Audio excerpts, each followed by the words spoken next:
Graviton.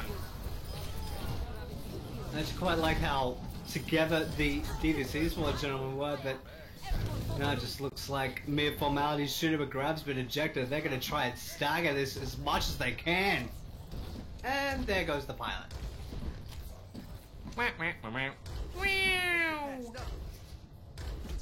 Staggers are always brutal to watch, no matter where it occurs. In the junction though, we do have Rally, Transcendence, and Earthshatter. Earthshatter will have a mountain of value if this ends up going correctly. There goes the Rally from Onage, and that'll be Devious's cue to act. Shatter comes through, but it doesn't catch anyone.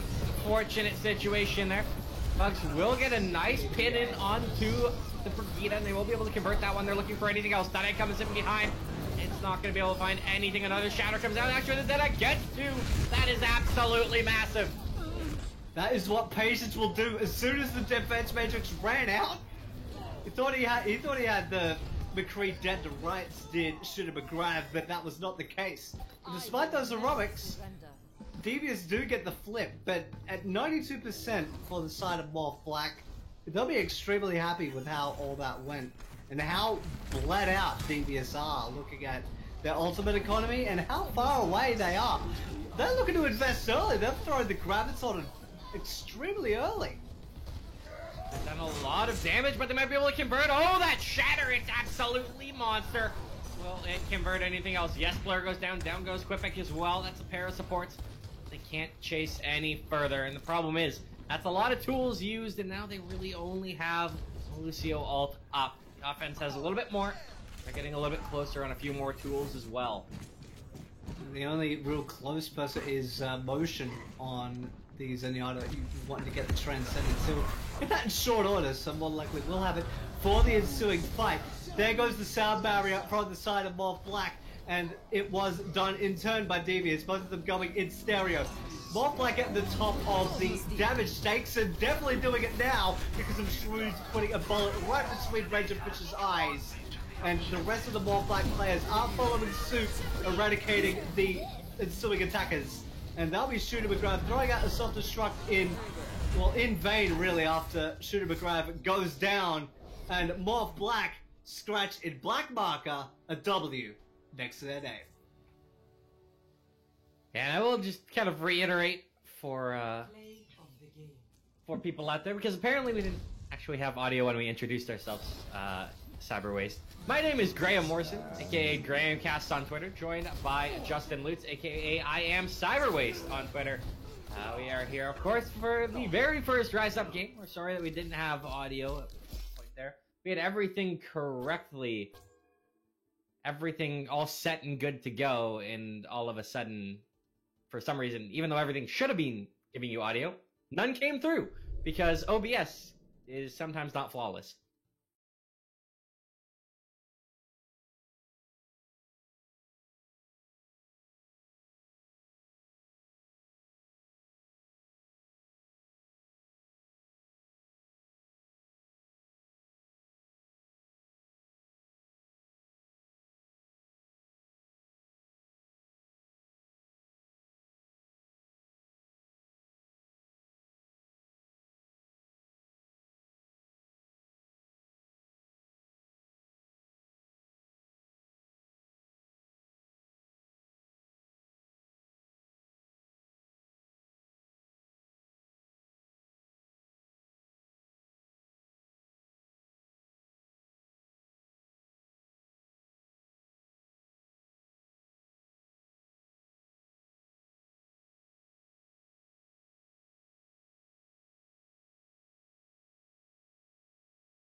Paris, the city, is known for quite a few fantastic churches and cathedrals, correct?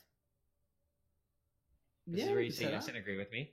And the thing is in this game, there is a church dedicated to one of these players. It's the Church of Bugalugs. You've probably seen multiple people in OCE tweeting about it. Because yes. Church of Bugalugs, you know, it's a fantastic entity. I recommend everyone go pray there if they are looking for a new new place to pray, new opportunity. The Church of Bugalugs is fantastic. So, you know, Paris, with all those churches, all those ones dedicated to Bugalugs, unfair advantage right there for Devious. That's why they didn't pick Paris. That's actually quite respectable, to be honest, because they thought it'd be unfair to Morph Black to have a literal deity play on his home court, and it would be against the spirit of the game, perhaps. I don't know. Makes sense. At any rate, we have Hanamura, which is the choice of Devious, and we will see how which side Morph decides to go from. Do they want to attack first or defend first? And they have chosen to be on the attacking side to open. So very shortly we will be traveling to the cherry blossom views of Hanamura, and that will be our second map in this opening series, which is opening day of the Rise Up Invitational and their second season. And man, it's been far too long. It has been way too long. We'll see what these teams bring out. When we get in there, it will be Morph Black attacking first. Devious are going to have to mount that defense. We'll see how all of that shakes out. We're just waiting for the ready calls to transpire. Both teams are ready. I think they might. I don't know who they're waiting for. I'm just being... Could be us, perhaps. Perhaps they're waiting for the production, which is kind of them. Yeah, that's so sweet. Like, it's way better than those... Yeah, you know what? You say ready and we get going. They were actually waiting for us. It's not like those games that you join when you're supposed to cast them and they're already in the third map because they started an hour early without telling anyone. Teams, you know who you are. Oh boy, yeah, been there, done that, and yeah, we've had actually a couple tournament very recently, or I have at the very least, where they started earlier than scheduled and threw everybody out. But that is in the past, and the present now is a new map in the series and a new map in the cup for the Rise Up Invitational. That will be Hanamura, and there's also another game going on in tandem. Which, do you have an update there at our tandem game? Which we'll try and bring you periodic updates of. I'll just try and remember which ones there are. The other games today, at least, our later game, because we do have games now, we have another game later. While you look up what the other game going on at the same time, we'll point out that Kraken Black versus White Squares will also be casted on this stream. It won't be by me and you, Cyberwaste. I believe it's by Flixton Tugboat. Oh, cool. They're back together again. They were gangbusters last season, and it'd be good to see them back together again. It could be someone else. That's what I had pinged when they told me I was doing this game. So things change. I think that's what it'll be on the late game. Definitely don't go anywhere at the end of this one. In the meantime, though, we are finally live here into the second map of this series. Black are on attack and they're getting ready to fly right in here, Cyberwaste. And keep an eye on Shroud. Still sticking to the McCree, although considered to be less favorable depending on your circles. Might be a little bit of a detriment, but doing their best to try to break through the opening point, but Bugalugs is hitting the deck. So that is a big gap for the attacking side. Of the defense might be having to scramble the stations because literally the Reinhardt's the biggest boy in terms of his shield, in terms of his body size, and well, some would say in terms of his health pool. And off the back of that one frag, Morph Black have moved on to the point and have gotten a lot of progress, and now are also close to taking the point outright. Oh, but the Shatter will come in trying to stop this out. couple transcendences, a lot of ultis being used at literally the exact same frame. That's incredible. The other shadow comes out the other way, but Rylu is the only one to fall in this ult exchange. Does bode well for Devious. They are managing to keep in here. Force them back away. Diva Bomb's gonna come down. Will it catch anything? No, but it will force them away. Shooter Gravel loses his life, and that make things a little bit tough here. That is out on the field. Motion will fall. Bugalux chimes it back, but he is gonna go down too. So this looks to be a long-winded stall that results in the same result we would have had before, a cap through. But with a potential lower time back and a lot of time boy, thanks to Razorfish and Ownage. A cap tip to those two for sure. But now the cap will be put through and the timer will be 6 minutes and, well, 5 seconds as of now. And a little bit of a stagger in terms of spawns I noticed on the side of Morph Black. They were forcing, I believe it was only one member to come out of the opening, to come out of the first spawn as opposed to the second. But now the gang is all back together and Morph Black are really trying to snowball this, and they're well equipped to do so. We'll have to wait and see how this full-blown exchange pans out. With a little bit of chip, though, Motion is very close to that Transcendence on the defense. Razorfish is going to inch his way closer to his ult as well. So there's at least 4 up on the defense to use as well, and quite a few potent ones at that. So if they can kind of bait out some of the offensive ones, they'll be able to have a good set for a hold. I'll be curious to see how these sequences will be used. There's Shrews up top, just perhaps diverting attention from the entire side of, oh my goodness, the side of Devious on the fadeaway. 2 of them go down, makes the Shrews' Deadeye, and also gets the ejection on a Shooter McGrab that got down low enough to basically feel Shooter McGrab's right hand. But that might be all for naught. Actually, a little bit of a stag on the Shooter McGrath, and this could be a cap out. They are doing their best to delay, though, and there is going to be a nice pin from Bugalux there. Knocks the player down to the lower ground. Unfortunately, he will fall. Now, the rest of these players from Devious trying to stall it out however they can, but Motion over to the Moira has fallen, hidden down too. This is looking so very good for Morph Black. Ownage in on the Tracer, trying to cause any kind of damage. Looks like momentarily, surely, any moment now. But Bugalux, he's back out on the point. These Staggers are coming in so strong. Motion's back out. Down he goes, and there's the cap through Cyberways. A decent amount of time, you would say, even after that ejection, that Graviton Surge, it might have actually seemed a bit excessive. But when you have to do it, you do it by any means necessary, and it was just enough to keep the pilot from touching the point proper. And it looks like we are having a pause. We're having a little bit of lag going on in the server, and it wouldn't be an Aussie tournament without it. Yes, if you had your bingo cards out here for very first day of Rise Up, you can find that spot right dead center in your bingo card. You know, the one that's normally the free space. It's called the pause space. The space that is our version of the free space because, well, with Australia and New Zealand and the surrounding areas, internets, this is a regular happening because of a player lagging. Yep, very rare occurrence. No, you couldn't even say that with a straight face if you tried. I tried so hard, Graham. You have no idea. Oh, they're going for another pause. Pause. There we go. We got baited. I thought we were going into it and then paused. No. Sure goes lagging, so he is the culprit. He's got to beat That's us. not what you want, especially looking at his hero pool. Yeah, you know, he's a pretty solid guy. We've only seen the McCree out of him thus far, unless I'm blanking. I feel like he's only played McCree. But He's only been on the free, and you can't really blame him. He's been extremely potent on it. That Peacekeeper that he's got on his right hand has been extremely deadly.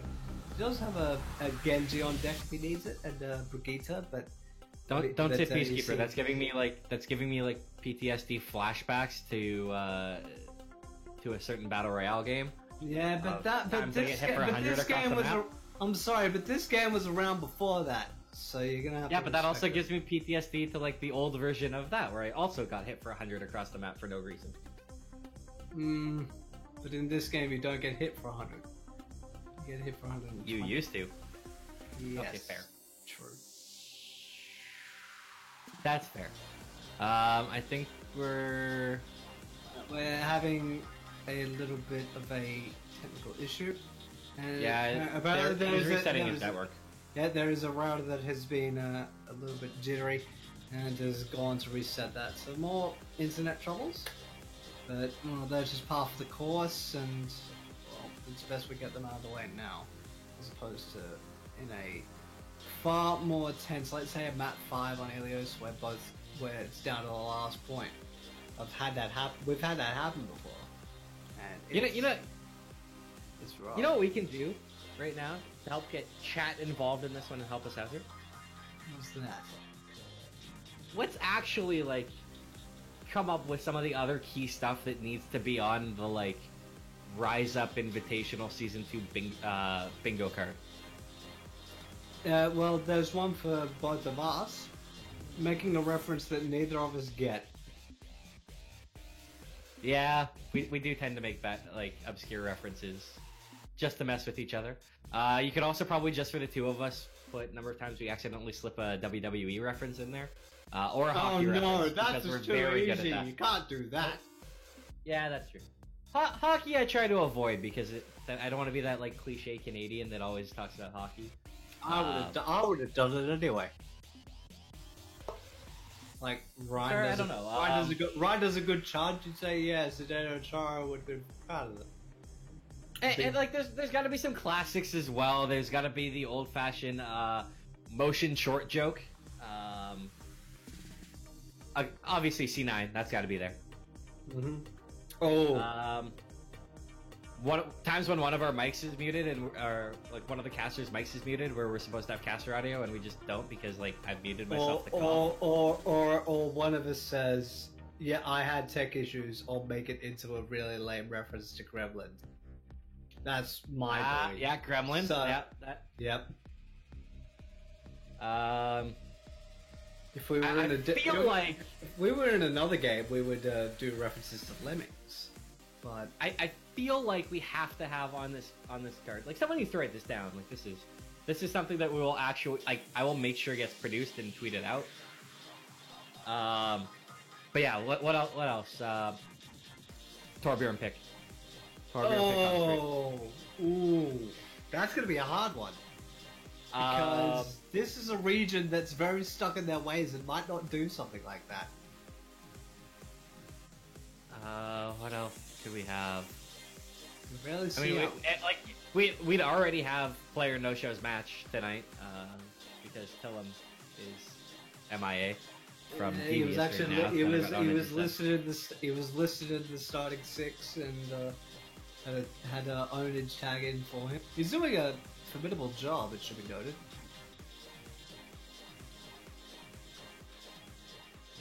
You know what? As well, if you guys out there in Twitch chat come up with any ideas after the stream goes away, or if you're watching the VOD, you can always ping me on Twitter at GrahamCast. We need someone to write this down. Like, you know what? I'm sure Rufio's out there. He's probably writing it down. He likes to do what I say. That's not true. He's gonna get mad at me for saying that he does what I say when really I do what he says. Yeah, making it it's the wrong way around, Graham. Where's Lon? But I can make some of these people do. I can make people do stuff for me. I can do it, right? No comment. Yeah. All right. To actually bring it back to Overwatch, though, we do have another game going on in tandem, which is Poached and LAX1, which is a shame because I would have made all the references to eggs because of an event that happened here in Australia yesterday and call out today, which is hilarious. But we won't go into the details of that. I just said that I really like eggs. And Someone's just a really big fan of the Proton John stream, and they wanted to give someone an egg. can we offer you an egg in this trying time? You'll give me an egg. Oh gosh. And as we did allude to earlier, the 8:30 game, which will be casted by Flix and Tugboat, will be Cracker Black versus White Squares. They will be squaring up against each other. And the game that will be going off stream is Clouds and Emergency Esports. We'll give updates for that. It looks like we've got the ready calls from the combatants. I will throw my hand to the ring as well. We should be underway. Any moment. I'm waiting. Here we go. Any moment right now. There we go. 3, 2, 1. Let's go. On. Whose cuisine reigns supreme? Wait, wrong series. Never mind. I'm really showing my age. Who actually remembers that show? You know what though? Like think about this though. If we had a LAN, you know what I'd love to do? Like what would just be amazing? Cooking with Overwatch players. Like you have like you like a genuine like cooking show, and like actually have like people coming through and like testing out. And like they've all got to like cook the best. I don't know. Pick a dish. That is. And have like a representative from each team in this cook-off. I think that would actually be kind of cool. The Great Overwatch Bake Off, perhaps. And look at this 4 DPS comp. That's come into a lot of flavor as of late, especially with the Ashe. I'm just a personal fan of Ashe, so take that what you will. But keep an eye on their positioning and their dynamite usage, because if they get a lot of ticks and damage over time, it's going to really hurt for the defense. But Shroods is definitely making a Razorfish feel it with the Hanzo going down extremely early. The Razorfish, not really known as a DPS main, so this is definitely a little bit out of his comfort zone. We'll see if he can make it work, though. Sometimes you do have the hero plays. Rocket's not quite connecting right now from Onage. Not doing as much damage as he'd like, but there are a couple of tags that people might be able to be condensed upon. DBS just poking and prodding at the moment.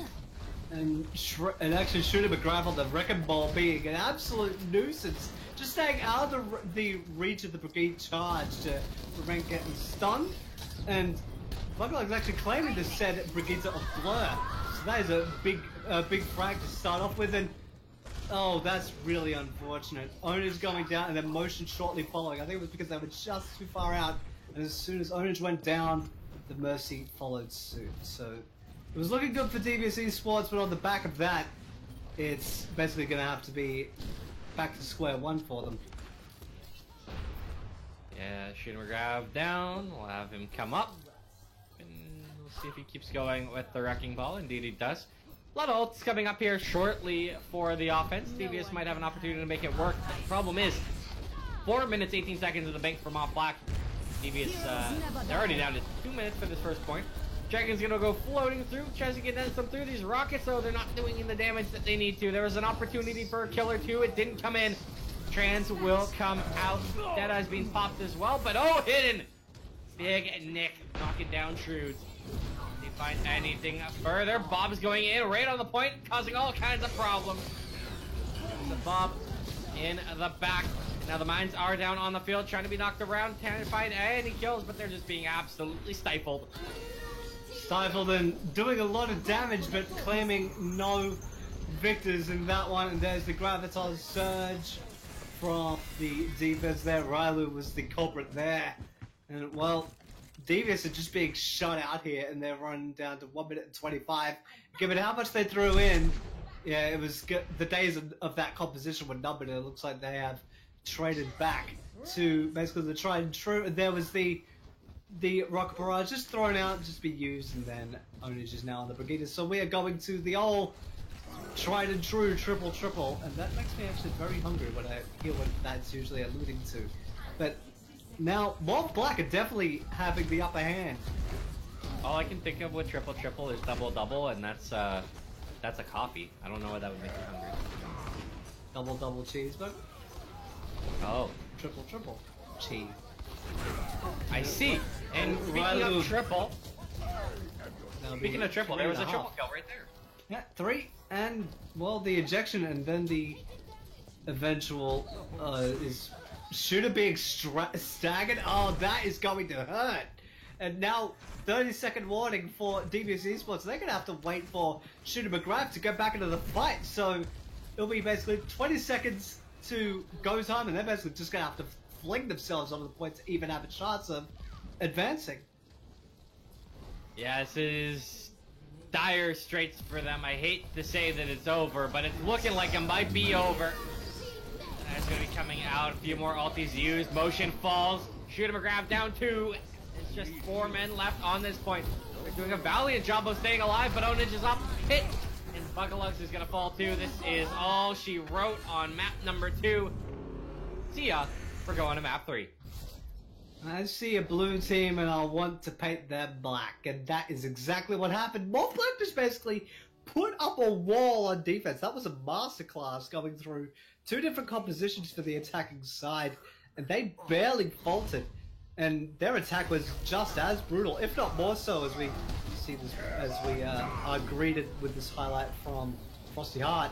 But I'd say again, Shroot has been the absolute standout on the McCree, just being an absolute annoyance, and just timing them perfectly to the point where the D.Va's defense matrix is basically made a non-factor. Yeah, and I mean, one thing you do have to sit back, and if you are someone out there who expected more out of Devious Esports, probably like their namesake Devious sitting in chat. No relation to the org, but it's just, I thought that was funny that we have a Devious in chat and the Devious team.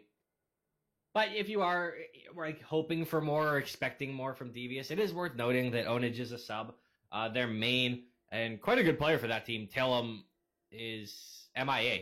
I actually happen to be in the team Discord, in another Discord with most of the players, and they were trying to find anyone with Tillum's number. No one knows what happened to him. So, like, I'm sitting here praying for the best. I think everyone else out there is hoping for the best. It's all right, that's for sure. You never like hearing when a player no-shows. I played on a team. We got really mad a player no-showed, and turns out he was hospitalized from a car accident. So hopefully Tillum my goodness. is in better shape than that. Hopefully Tillum hasn't suffered the same fate. That would be terrible. Yeah, I had played with someone who had 3 straight teams where, like 3 straight seasons, someone missed a game because something tragic happened to them. One was hit by a car, one was beat up at a bar, and I forget what the third one was. Man, you've just had rotten luck with teams, huh? That wasn't my team. That was the same teammate from the guy that got hit by a car. He went into the next 2 teams, and something tragic happened to 2 of his teammates. Oh no! Like each consecutive season, like someone missed a game because something happened. Hopefully, that's not what happened with Tillum. Hopefully, he's goodness, he's a sleepy man. Maybe playing too much Apex, carrying people because he's actually studied Apex. Are you speaking from experience, Graham? Let's just put it this way. Even when I'm playing with 250 ping from Canada, whenever I hop into a game with both Hidden and Tillum, it's a win 100% of the time. I'll take your word for it. It's a little scary. That sounds terrifying, actually. What isn't scary is the sights and sounds of Rialto. Actually, a calming color palette and a rather popular map in the escort discipline. There was the choices between that, Junkertown, and Watchpoint Gibraltar. And Devious have chosen the map, and Morph have chosen to defend. So we are having a change of sides. Morph will be in the blue, and Devious will be in the red.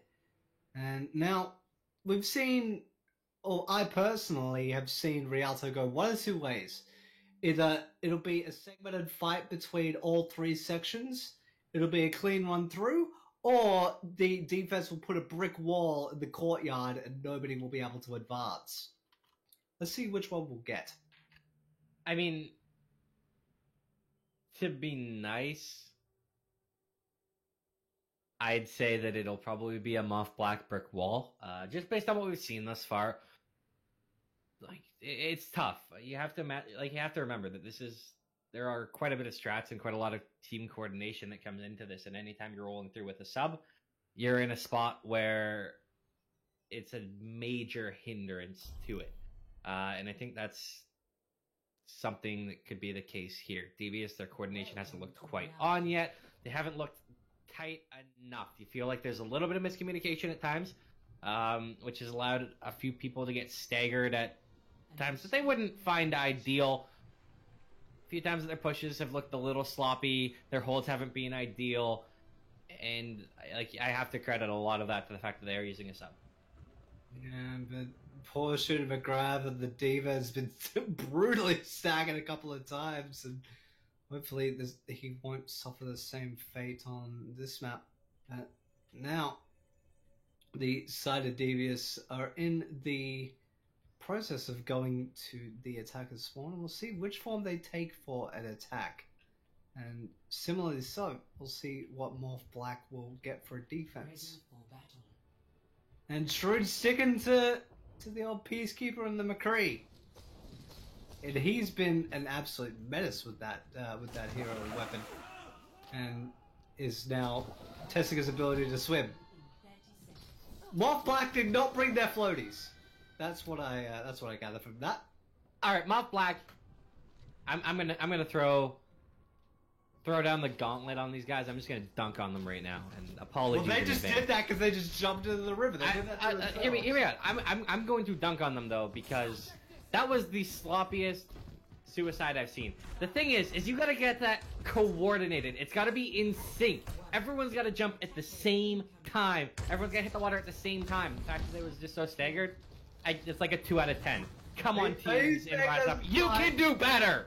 Are you saying that there is a sign that could mean a little bit of desyncing in the ranks of Morph Black? We'll have to wait and see though, because the payload is out and about, and it looks like a lot of the Devious Esports roster are just sticking to that like glue. Keep an eye between Hidden and Shrews. They'll be Julie McCree's for this bout, and I just like to see duels with 6 shooters. And it looks like Devious are really wanting to get stuck in, and there is Shrew's actually going down, so that's a big get. But if one of the tanks goes down for the side of Morph Black, this could be big, and Frosty Heart right on cue will do just that. So this first point brick wall you alluded to is looking nigh impossible at this point. I mean, what can you do when Hidden is hitting some absolutely dunking shots on McCree right now, picking heads, making it look like a D from Counter-Strike, just one tap left, right, center, kills left, right, center, and down goes Lab. He pops the Transcendence, but Razorfish with the vintage Razorfish boop. Das boop. And that will be the end of that, and with authority, the first checkpoint will fall, and Lab will have to wonder what on earth happened. Why am I covered in water? Why can't I do anything? Why is everybody else unable to be healed by me? Oh yeah, I got knocked off the edge. And Shrewd's actually followed suit. He was extremely stretched, staggered out there. So now to bring things back in line, Devious will be sticking to the payload. And because of that little bit of a miscommunication and mistiming on the respawns, they're going to be getting a lot of real estate for free. We could be seeing the second fight actually take place on the docks. A lot of ultis being burned here. Rylu is the first casualty of this engagement, but the health is starting to dwindle a little bit. Now that's resulted in hitting a nice shot onto Shrewds. He's one tapping away on that McCree. He is nailing so many shots, and Frosty Heart has fallen. Devious continue to roll. Down goes Lab. It's 2 players behind. This will be late staggers on both of them as Blur and Q-Pack go down. Ocean did fall to a boop, but you know. Just a little bit of an issue there, and not only in the staggers there, but we do have a little bit of a pig issue for motion, and we'll be getting that briefly sorted because we keep saying it, ping really matters.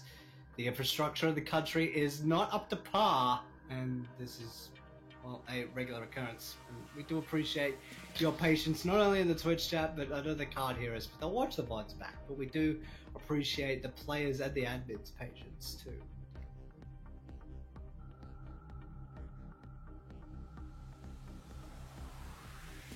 You know what? That's the other stat we should keep a track of.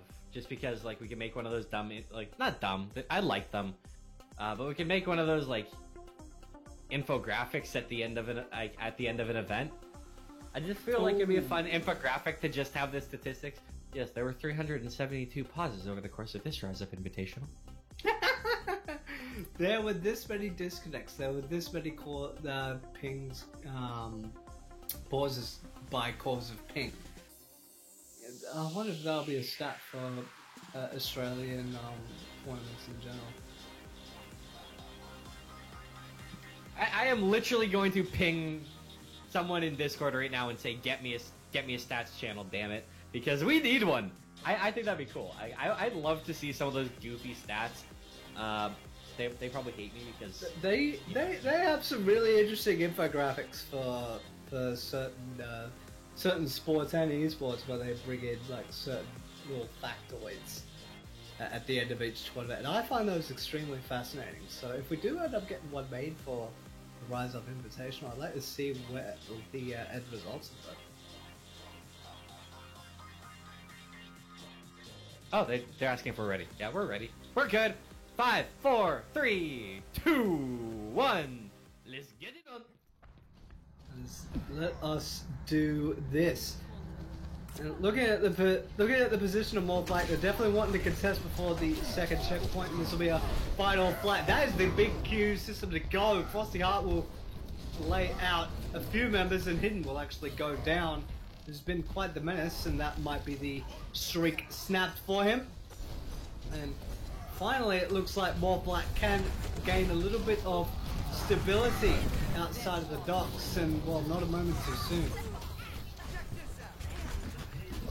Shrewds over on the Bermuda has found some life, and really that push was completely stunted very early on when Slick Nick went down. Hidden fell, and that was kind of it for the push. He's a lot of DPS. He's someone that they clearly relied upon on this opening set of pushes. And see if he can find an opener here, Cyberwaste. Hidden getting stifled very early was quite to their detriment, but keep an eye on the fact that he does have the Deadeye at the ready. If this D.Va's defense matrix can be expelled or made a non-factor, this could be a world of hurt coming to Morphlack by the form of the Peacekeeper Hidden. We'll have to wait and see. There is the rally called out from Onage and the reply there from Shrewds. The Graviton Surge ends up sucking a lot of the members of Morphlack together, and there is the Earth Shatter to follow. Hidden ends up getting rid of Shrewds. A 3-person assist. There is Rilto getting ejected as well. This defense is slowly being picked apart. It took a lot of resources, but getting the second point and a little bit of reassurance is well and truly worth it. Railu, as the mecha pilot, Hannah's song will sing her last for now. And Devious Esports have a second checkpoint to their name in 3 minutes and 35 roughly on the clock. All of a sudden, it's no Tillum, no problem. Figured out now. Yep. But they are continuing to inch their way forward, poking and prodding. Hidden after being in that good old-fashioned aim trainer. He's going to be able to nail some nice shots, but Bob's coming in behind and finds Hidden. That's devastating shooter grab falls too. This might be where they finally run into a little bit of a brick wall. Razorfish should be caught any moment.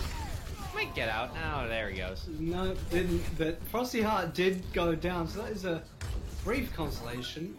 But now is the best chance for quite a while for Morphlack to really get stuck in. Because look at where the card's actually situated. It's in a very strong position for Morphlack.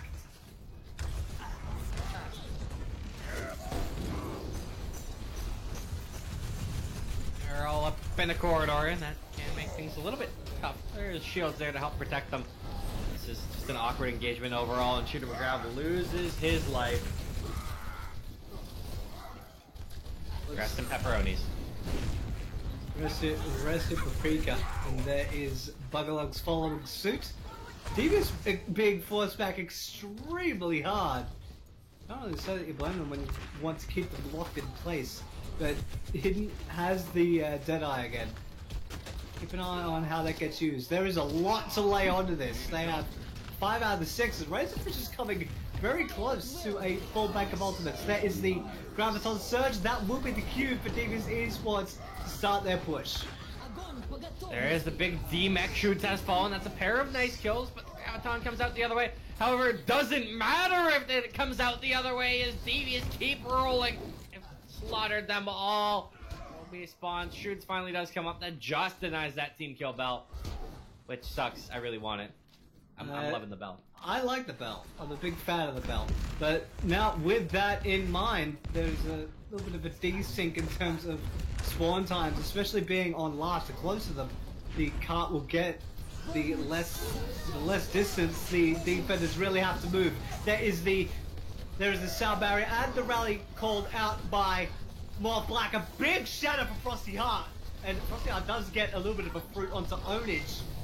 That being the Brigida, and once the Brigida goes down, it is extremely difficult for an attacking squad to advance. And knowing this, Devious Esports on the oh so hasty retreat, and all the credit to Morph Black. They have bled a lot of time. We are below 1 minute. We're on to 50 seconds now, Graham. Well, let's see if Motion can channel his inner try hard and push the boys forward. Lean them through, get them through. They're trying to find a way, but Onage, he follows the shoots. This might be the counter that they've run into. It's a brick wall. Hidden's trying to come out on the Deadeye. You can't find anything. It's absolutely nothing. And now this is starting to fall apart for Devious. They don't have an answer. They don't have a way in. They're trying to regroup. They're trying to find a way forward here, Cyberways. Problem is, I don't think that they'll be able to do so. They're so far away from the cart, even on hole. Graviton does come down. That could be the window they need. They're trying to find these kills. They need to find something. They need to find anything here. Shatter coming out. Will it catch one? It does. Two back goes. That's the first kill, Cyberways. It was the brief one, but everybody is being replied to. Both Razorfish and Hidden will be fallen down to fall out from the self-destruct, and the rest of Devious will follow suit. The bell will sound. That will bring a conclusion to the opening round of Rialto. 2 points, and just a little bit further, it was just by the S-bend by the end. I don't think it had been advanced that. I think it's on the actual hillside, just by the second checkpoint. You'll see the box of victory momentarily. I can see the cart before I see the box of victory. Oh, Cart there is at least on the slope. That's pretty close. So I'm assuming it's a little bit around the corner.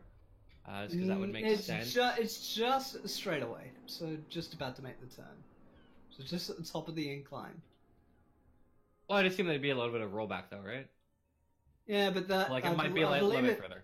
I believe it calculates like the longest resting place, not where it ends up. Yeah, I've exactly. seen So like a few rollbacks happen, which are extremely brutal. Like I saw. Yeah, one so in, it is further forward. It's right around the corner. So right before the entrance into the final area. So that's a good push. Not perfect, of course, but it's pretty good. It's not bad. It's definitely doable. Looking at where that ended up, yeah, it just ended up just before the second corner. And well, if the defense doesn't get a chance to get stuck in, this could be a quick and brutal third map for Morph Black. But we'll wait and see how all that shakes out. Looks like Morph are trying to decide what form they're going to take. They're going to be doing the oh so tasty triple, and we're seeing the same on the side of Devious. And this is really interesting. The members are in the side room just by the bridge. I love it. They're flying right out. A little bit premature to catch players out. Unfortunately, I like the idea though. We'll see if it works out. Razorfish is gonna get a taste of his own medicine, gets knocked around and down into the water. He drowns, he can't swim. Bugalug's falling too. This is a shredding. Onage is gonna fall as well. Everybody's dead. It's just a few players trying to escape. Hidden will fall at the end. Motion's gonna make smooth motion and get a ways out. He's kind of in a rough spot. Oh, he's in a very rough spot. He's in a very rough predicament there. We'll see how it all shakes out for them, and I think Devious Esports will ever get a chance to get back into position.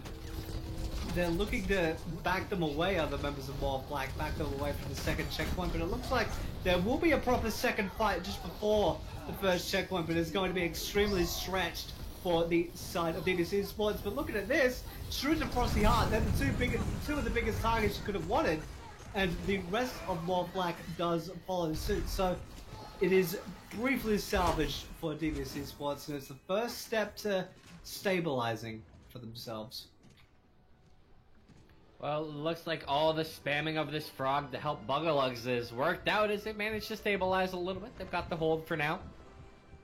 2.5 minutes is what they need to burn off the clock to take this map and force a fourth. See if they can do so in this fight. Starting as the engagement coming through. Brigitte ult comes out. Just trying to get engaged in. There's the Graviton Surge as well. Will it be able to catch anybody out? There's a good counter. Brigitte ult. These convert. So many players are around here, but no one has fallen yet. So very tight. D.Va Bomb goes into the sky, and it's actually going to catch Hidden out. The other one goes the other way. It'll catch Q-Pack. So 1-for-1 trades back and forth here. The support going down is a little bit more detrimental for Moth Black, though. See if this fight can survive. It's starting to be sustained. Motion gets the kill onto the Ryan Frosty Heart. That is massive. Big, huge pick for him. Shrewd going down to Bugalugs, and it looks like we will have Devious holding this one out. And it could have actually gone extremely haywire for Devious Esports if any more fell, because the first casualty in that fight was Hidden. Who was it?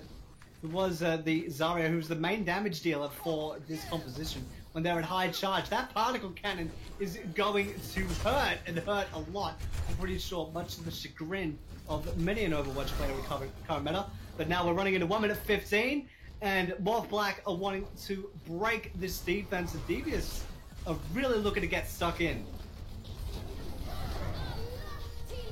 Engagement's back right in on and around this cart. They managed to force them back a little bit. That's going to allow a little bit of movement forward. Will it be enough to get to the final line? It does not look to be the case, but they need to find some kills. Frosty Heart falling is very detrimental to Moth Black. Bugalugs with a big pick on his rival Reinhardt. Trying to find anything else, anyone else they can find here will be huge, and Blur is that next casualty. It looks like Devious are going to be able to hold for the time being. Another big pin comes through. Rylu gets the mech. Q-Pack jumps off a ledge. This has been brilliant from Devious, looking like a brand new team this map. It was looking oh so dire in the opening stages for them. It was looking like a forward strat that would not pay off and would pay dearly, but now it's quite the opposite. It looks like Moth Black are out of the pump and they have barely anything to show for it. The closest they have is a self-destruct and a shatter coming up shortly for Frosty Heart, but in terms of ultimates that would help them to get this first point, they are so far away they might not be of any use, but Hidden's Graviton being eaten is a huge ult taken away. Oh, but Bugalugs falling and now Hidden down. Razorfish too. This is a huge resilience from Moth Black. There is going to be Notion trying to stall this out a little bit, but Razorfish now falls. Ownage down as well. It's just going to be Motion. Shiver Grab jumps off a ledge, and we still have life. It took him overtime to get there. There was a certain wick that Semler loves to allude to that was doing a certain motion, but it was only brief. We are down to 2 minutes 20 on the second point we go by the seaside at the docks. And it looks like Devious are all back and in sync. And looking at their ultimates now, it could be going the other way. They could be giving a similar treatment to the side of Moth Black. They have the self-destruct, shatter, and the rally. And Razorfish claiming 2 of the tanks. Well, and a third as well. Razorfish, a much-touted prodigy of the old Lucio group, as you did say before. And that's 3 more scratch to the board for him. I like that. That's another thing that is just always entertaining in a game that Razorfish is on Lucio. Just the track is how many boops he gets off ledges. Like, he has to be one of the people in Australia I've seen do it the most and so consistently. It's a big talent on that hero for sure. And not only that, his name is cool as hell. I'll just love saying it. Razorfish. The Moth Black looks like Devious are actually having to respect the space and wanting to keep the attackers keeping the cart moving forward. And Frosty Heart has definitely done a big deed there, and a big Earth Shatter from Frosty Heart will lay out a few of the members of Devious Esports, and now the feed is painted a beautiful shade of blue, and this cart will keep moving. There is going to be at least one more fight before the second checkpoint, but it's one luxury for Devious. They have the luxury of time. 40 seconds as of now for the side of Devious to get stuck in. And the thing is Rylu's got this hack as well. Comes in behind it, that catches 4. Motion is the first one to fall out of that casualty set, but that's massive. It denies a few ultis on the field. Ownage is still hacked in this spot. This is so detrimental. Graviton finally does come out. Will it be able to catch anything? Bugalugs is down. Next kills are so huge, and there it is on Ownage. Hidden does channel one back right onto Q-Pack, but he will also lose his own life. This is going the way of Moth Black. All of these fights are the resilience from Moth Black is absolutely unbelievable in this map right now, Cyberwaste. This is absolutely mental.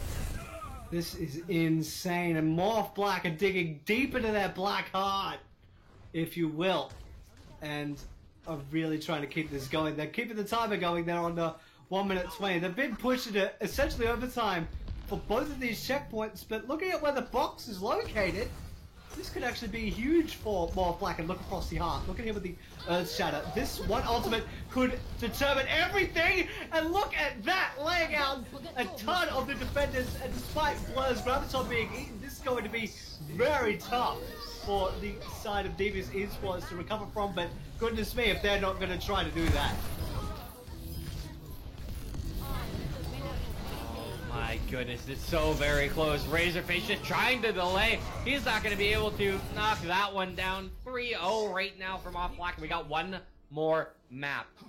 One more map that needs to be played. Indeed. Or despite, it is a 4-map set, so we cover all the disciplines.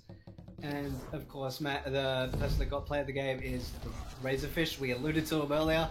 And oh man, he put on a clinic as the Lucio, just to make everybody wet and everybody forced to take the swimming lessons. Please, for the love of everything, please bring floaties if you go on a map with water. It's not good. It's not good. Sorry, that's a little bit of a PSA. Well, and I mean, like, this is Australia and New Zealand. There's water all around y'all. Like, you should have learned how to swim. It's like me. I live on an island. If I don't know how to swim, that's a problem.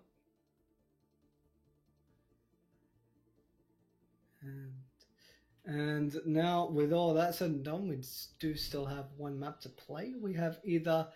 We're going to be going into the hybrid discipline, and we go to Blizzard World, Eichenwald, or King's Row. And, well, I have a rough idea as to what will be picked, or I just have a bias, I must be honest. What do you think will be picked out of those three, Mr. Morrison? What do I think, or what do I hope? I feel like it's King's Row because I feel like everyone picks King's Row. What do you hope? Blizz. Disney World? I like Blizz. Okay. But it's King's Row. It will be King's Row though, which is it's the map for Overwatch. It's basically the map that's synonymous with the game. So I guess if it's in the pool, more often than not you'll play it. But I have seen a few good plays on both Eichenwald or Blizzard World, and Blizzard World's been a lot of fun, especially one map that I did watch on Blizzard World when Ash had just come out and people were having fun with her and how she played. That was entertaining. But at any rate, we'll be going into the penultimate map of this 4-map set. Moth Black have won all three, but Devious Esports can still end the night on a good note if they end up taking up King's Row.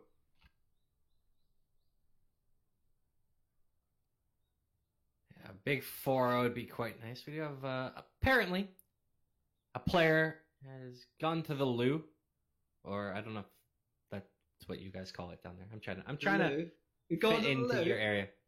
I like it. He's gone to the John water closet. I don't know. Any of them work. He's taking a ride on the porcelain bus. That's or the other one is if what it is at my work because I work retail. And you don't really want to say, like, hey, I need to go, like, it's not great in front of customers to say, hey, I need to go to the bathroom. It's, it's called Code 88. Steam 88. It's like, okay. Taking in 88. All right. Customers don't know what that is. That's figured it sounds but we're just normal. Like, it's like, I know. We're just like, yeah, go to the washroom. It's like, yeah, taking in 88. Okay. Go. I like the little codes that people tend to add to their own little vernacular.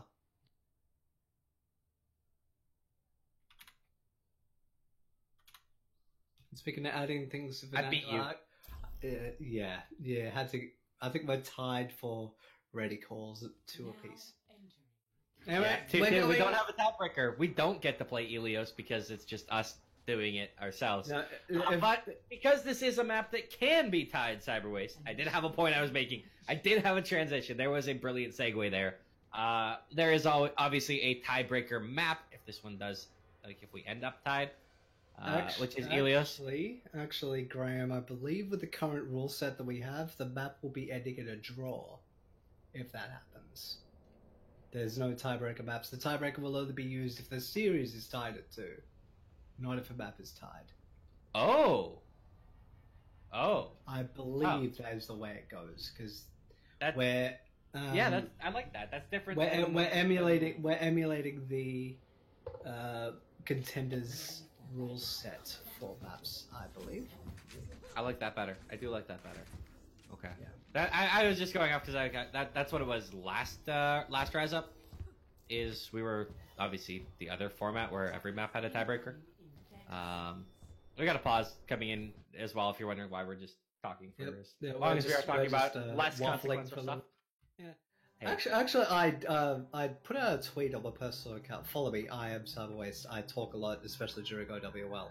I'd actually put out an idea of a Jeopardy-based category, or a Jeopardy category based on OWL and Overwatch contenders. And I love that. That was brilliant. And I actually don't know if you figured out what the answer was. Oh, the question. So the answer is a daughter of green and purple. This material man has decided to chase the apex instead. Well, you know what, I could answer myself, but I think it's more fun if we let some people out there in Twitch chat do it. We got Jeopardy categories. Yes. I think that's a good little game we can. I think it's something that me and you should. That's what we should do. Oh my God, this is an epiphany. We'll do that. This is what we do. Yeah, this is what we do. We actually write out these like Overwatch League and also Rise Up based categories, like for where we can. Like we do we do Overwatch League, we do contenders, we can do Rise Up. It'll be wonderful. Yeah. And we can just do like a little bit of trivia. Every time we get a pause, it's time for a new trivia question.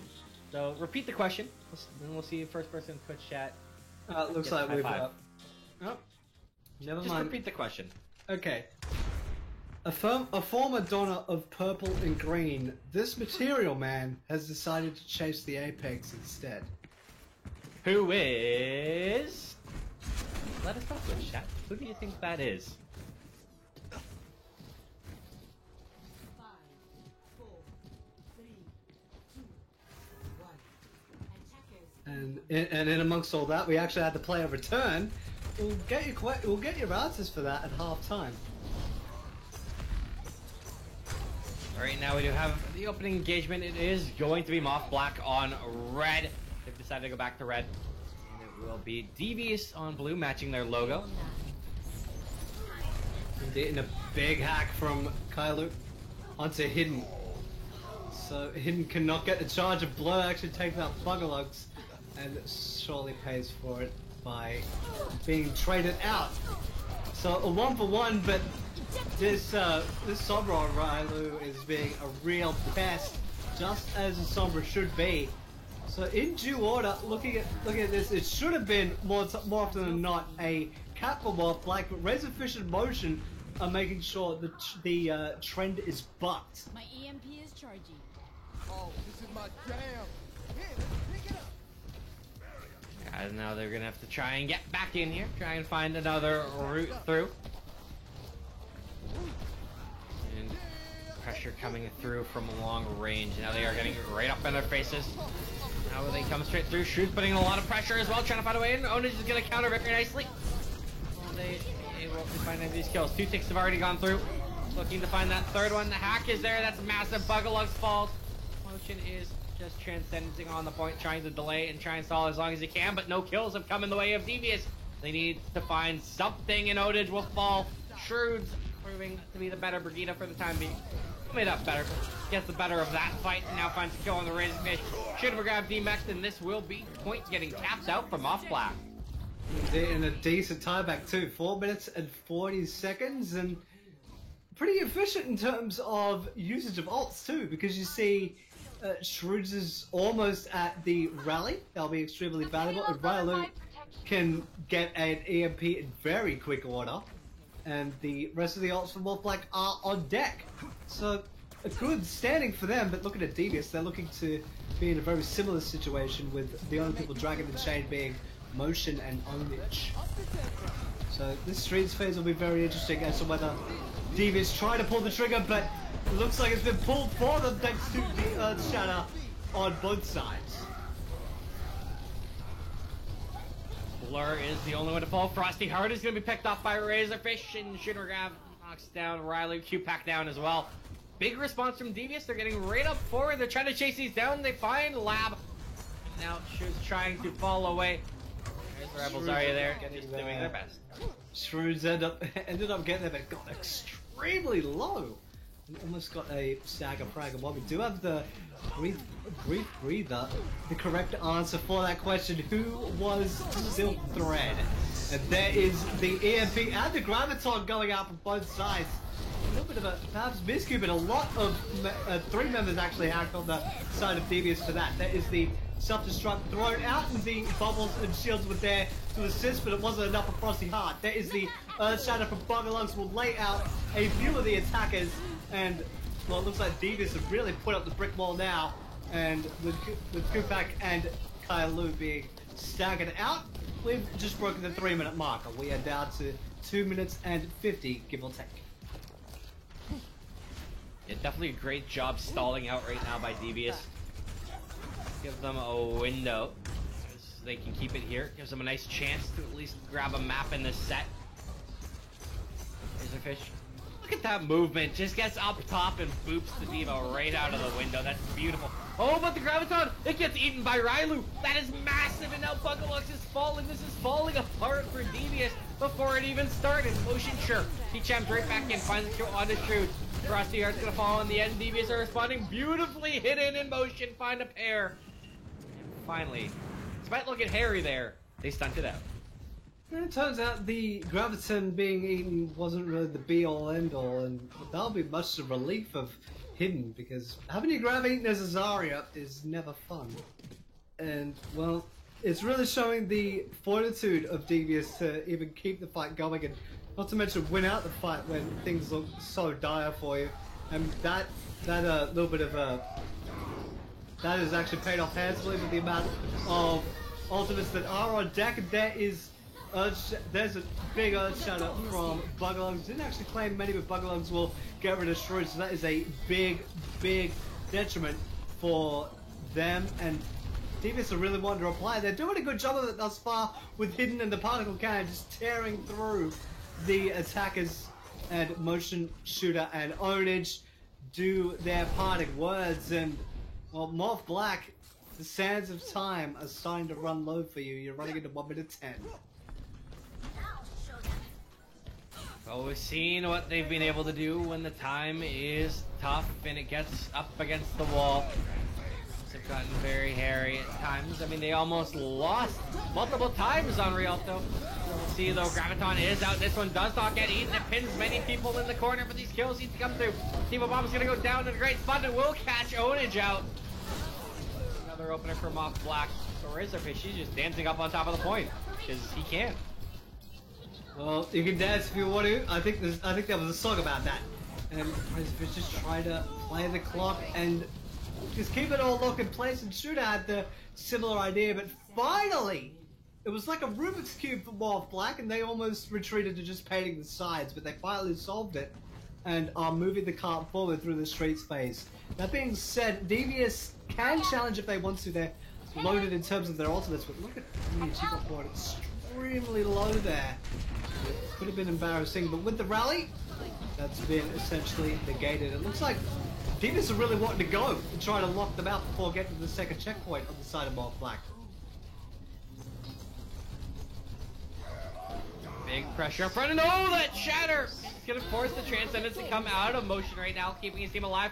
And the Graviton, it gets eaten the other way. Shooter McGrav eating the Grav, living up to his name. Now we have the other Transcendence coming through from Lab, trying to get his players up in their faces, trying to find any of these kills. Next kill is going to be so very pivotal. And it's going to go to Onage. He finds Frosty Heart, another Graviton comes out, Blur goes down. Devious have rallied, the Diva Bomb goes up and somehow catches Razorfish, but another one comes flying into the back line, doesn't land a kill. They are still going the way of Devious. It is only a matter of time before they lock this down. There it is. they have held.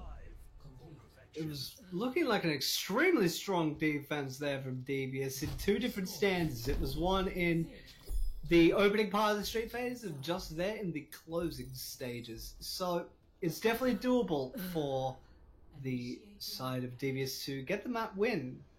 I'll just wait and see how the defense of Morphblack can hold on the exact same streets phase.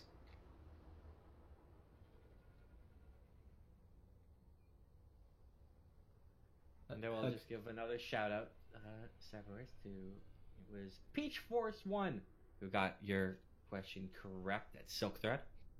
Yes, it was. Hats off to you. And you know what I can do because I can do it. I am going to gift a sub right there. Look at that.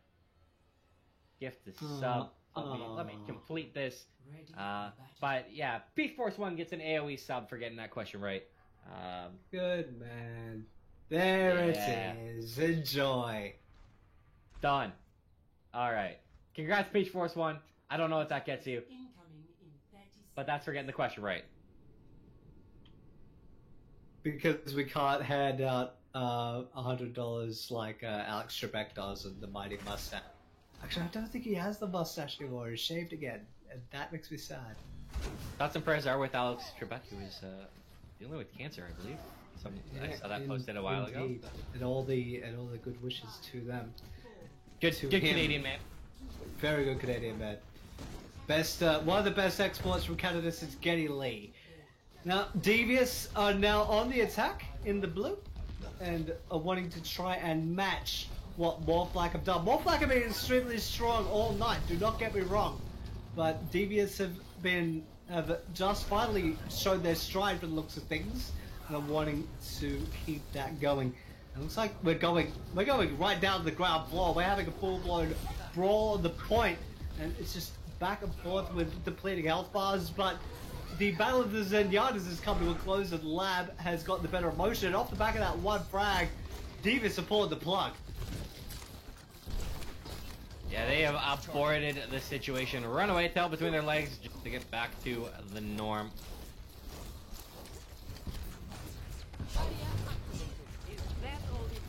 With their players back up, with a little bit of health back up, they are starting to move in. Shiver Grab and Hidden were still actually kind of hurt. I don't really like posturing while they are low HP, and Buglug sees the Fire Strike.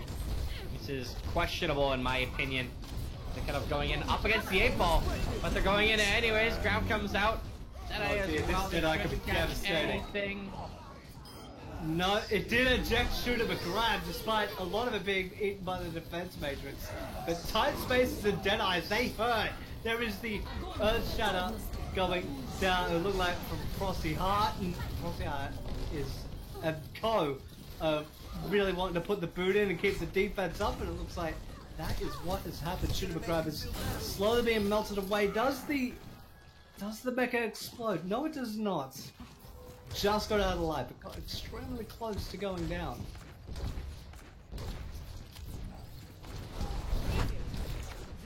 Jacob sailing through, doesn't able to connect onto anything. But now we really need to see a nice push come out from Devious any moment now. They're starting to inch their way forward, trying to pressure through Cyberwaste. They're trying to get in on this point. They've got their toes wet on it, but they need to find some kills to go with it. The Diva Bomb goes deep, Emotion falls on the back line.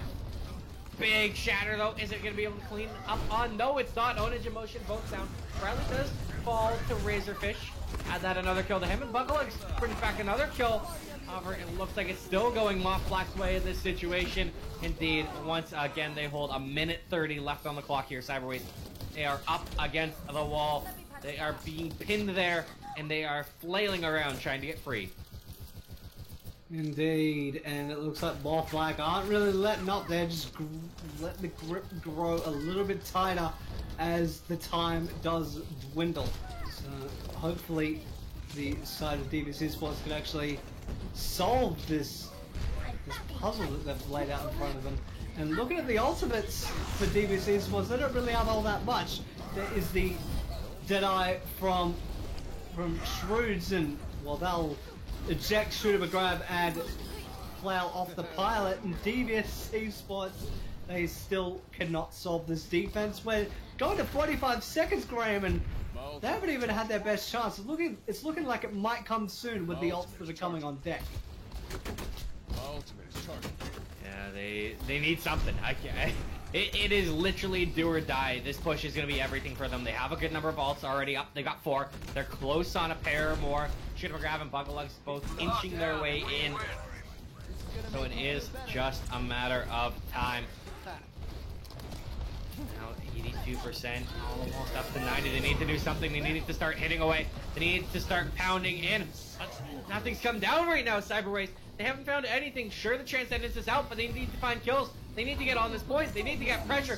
Graviton will come down. Diva Bomb is out on the field as well. Something needs to come from it. And oh my lord, Shooter McGrav, he grabs 4 of them. That's how you break a defense. You don't just pick it apart. You blow it to Kingdom Come. And that is what Shooter McGrav just did. Had a song at the Mecha organization. Take a bow. That is exactly how it is done. And there is a small light now for Devious Esports to capitalize on. We are back to regulation time, and 2 minutes and 20 to get to just outside the boundary in the streets phase. And looking at the history of Kings Row, that is well and truly doable, especially looking at the resources that Devious has. They've already got Bugalugs ult up. Shatter is also Razorfish on his ult too, so there are a couple tools.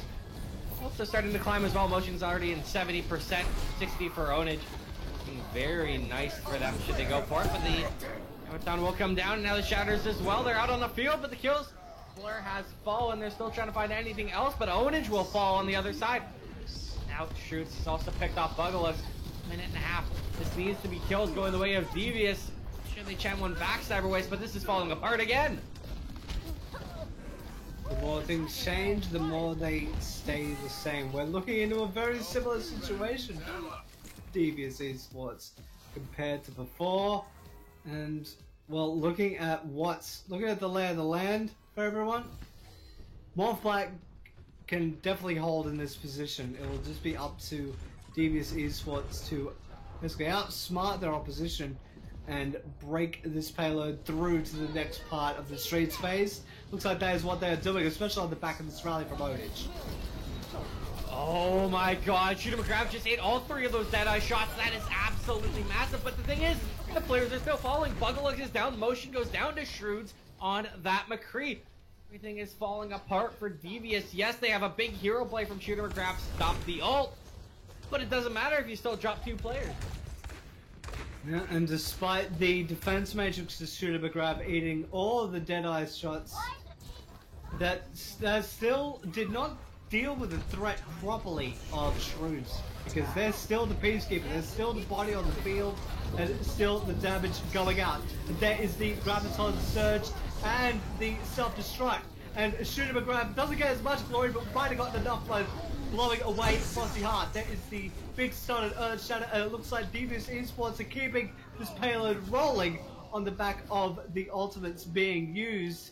And this is well and truly doable now. It'll be up to Morph Black to give a reply, but to their advantage, Devious It's gonna be Esports tough to even get here. cannot leave the payload, but they might not even get a touch, especially with the giant wall that is in front of the defending side. They can't do it. No one can get. Oh, it's just contested, but no, it's not. Oh my lord. The Reinhardt charges through. Yes, he gets the stop, but the problem is the charge keeps going. Charges away, Kurt moves through, and there you have it. Devious, they finally take a map and make it a 3-1 set instead. And that might come out to be a deciding factor. Sure, it's opening day. Sure, there's only 4 maps played, and oh my goodness, that bomb from Shooter McGrav. Goodness gracious, that was amazing. Just on the back of the charge. And sure, it's a 3-1 series win to Morph Black, but sure, we could see the maps being a real deciding factor when it comes to him, because there is map differential being in place. So if we see a tie at the end of the league table being run, that one map could make all the difference. Well, and funnily enough, I'm just going to note on the other side quickly, the other series, LAX took it 6-5 on Kings Road. Kings Row, and because of that, it's a 2-2 set. They're on to Ilios now. Yes, it is Poached and LAX1 in a set, and they are tied at 2, and are as you did say, they're going to the final map. So a heck of a It's in progress now on the final map, so we should have an answer at like an update when we get to the other side. But Cyberwaste, we gotta get off the air quickly here for us. So thank you all for tuning in. I've been Graham Morrison. You can follow me on Twitter at GrahamCast, joined by Cyberwaste, aka Justin Lutz. Follow him at I am Cyberwaste. We're gonna be kicking to a short break. After this one, we'll be right back on the other side. Well, we won't be. For Kraken Black versus White Squares, as we bring in two absolute beauties and absolute legends. It'll be Flix and Tugboat bringing you that cast, and it should be a hell of a series. Yes, indeed, and that will be both of us signing off. Please stick around for the continuation of the opening day of Rise Up Season 2.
Hello and welcome, esports fans. We are back with Rise Up Season 2. This is Week 1, Day 1, Game 2. I am FBI Tugboat.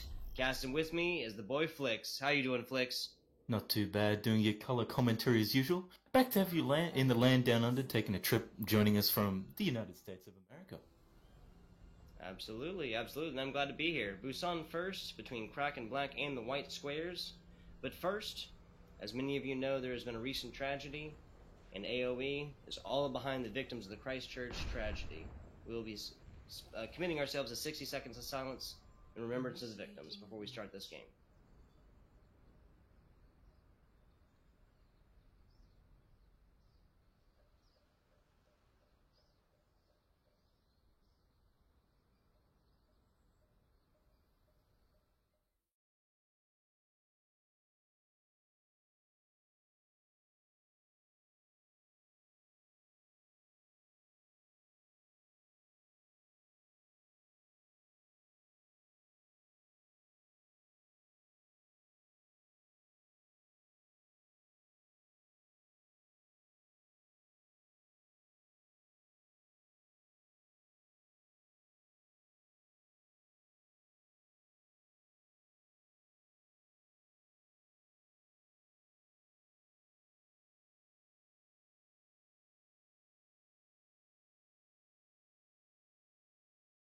Once again, to remember the victims of the recent tragedy at Christchurch.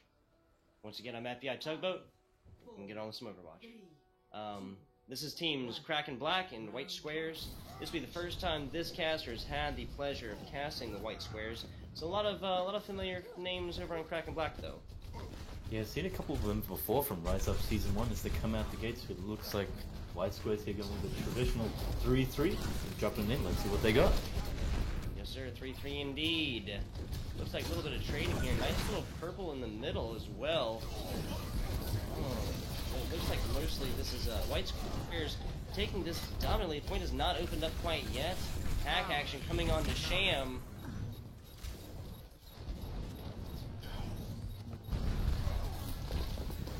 There we go, sorry about that. We'll hold it back and forth. Soho does get deleted. Cacious with a huge barrage first. My, oh my. Well done on that one, taking multiple kicks on that. That's going to open up this point for Kraken Black and taking that. Nice little res on Zetzel. Yeah, now we're looking at a Kraken Black full team. Yeah, that was a good opening by White Squares there. They had a really good effort, they went in, but wasn't enough. Kraken Black took it over. Especially with that 4K barrage, I was a little concerned there when they did have the Sombra. Some of those hacks were key players that they were getting onto, but the barrage just cleaned up for them. And they've got Peso and Kari both with their ultimates, so it's not looking too good. 20% now. That's a solid little take up here for Kraken Black. Soho taking out a little bit early here. This is Paso trying to get something done, getting the damage off as he's just spinning all around. Sham, oh no, main tank deleted for the White Squares. Not a great way to start this one. They're still kind of holding on though. They do have that rally zip getting very low. Acacius tries to get it going again. Not going to happen with a Mercy pocket. Fuel calls afterwards. This one's going to be flipping on over to the White Squares. Yeah, White Squares coming for the cleanup. Even though they don't have a D.Va to eat up that barrage, they're still making it work together. Even though the hacks are getting onto the members of White Squares, Kraken Black isn't following up on those key targets and making it work to effectively wipe them. So more of a sustained fight, which does lean in the favor of White Squares. But it doesn't look like they're going to be able to take it over just yet. With the rest of Kraken Black rolling in, they have a bit of trouble.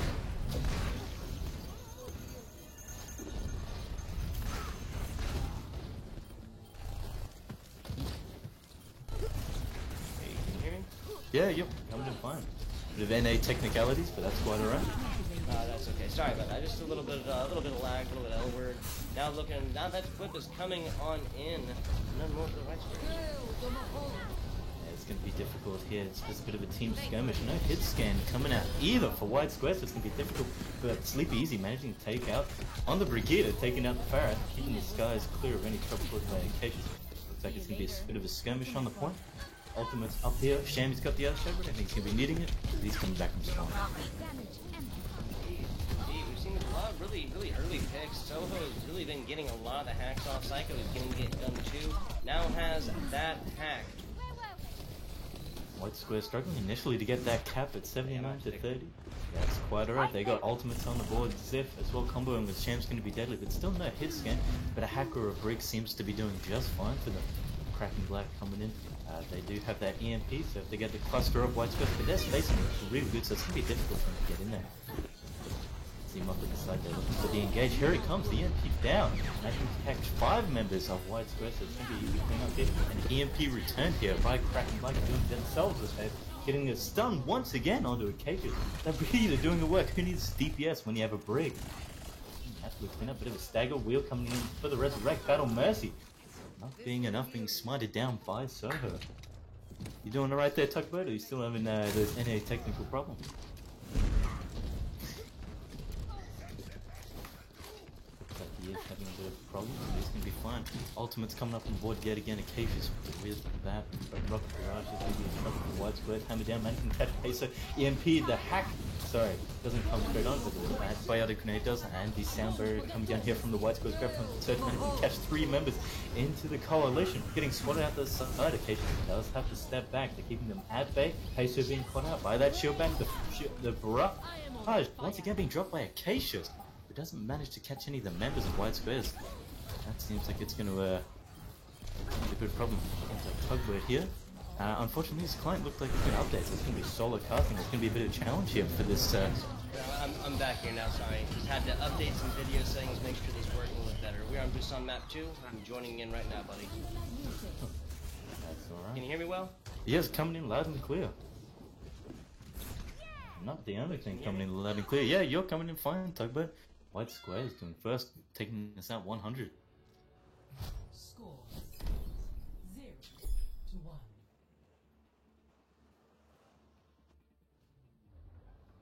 Ready for battle.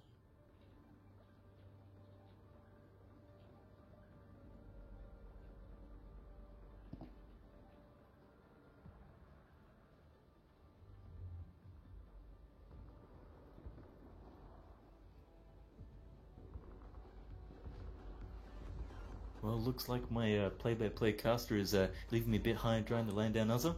So it looks like Overwatch isn't all black and white. Or is it in the case of Kraken Black and White Squares? Looks like the same composition.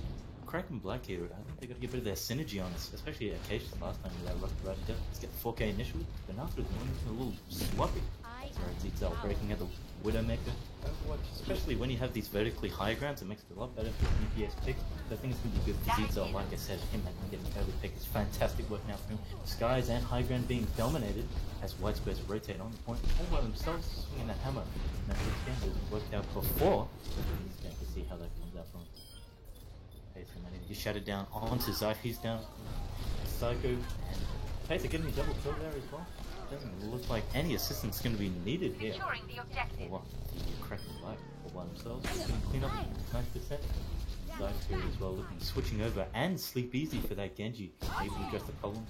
And the Winston as well, which is always a nice tank pick to see, especially with the best ability of managing to get the snipers. But it's going to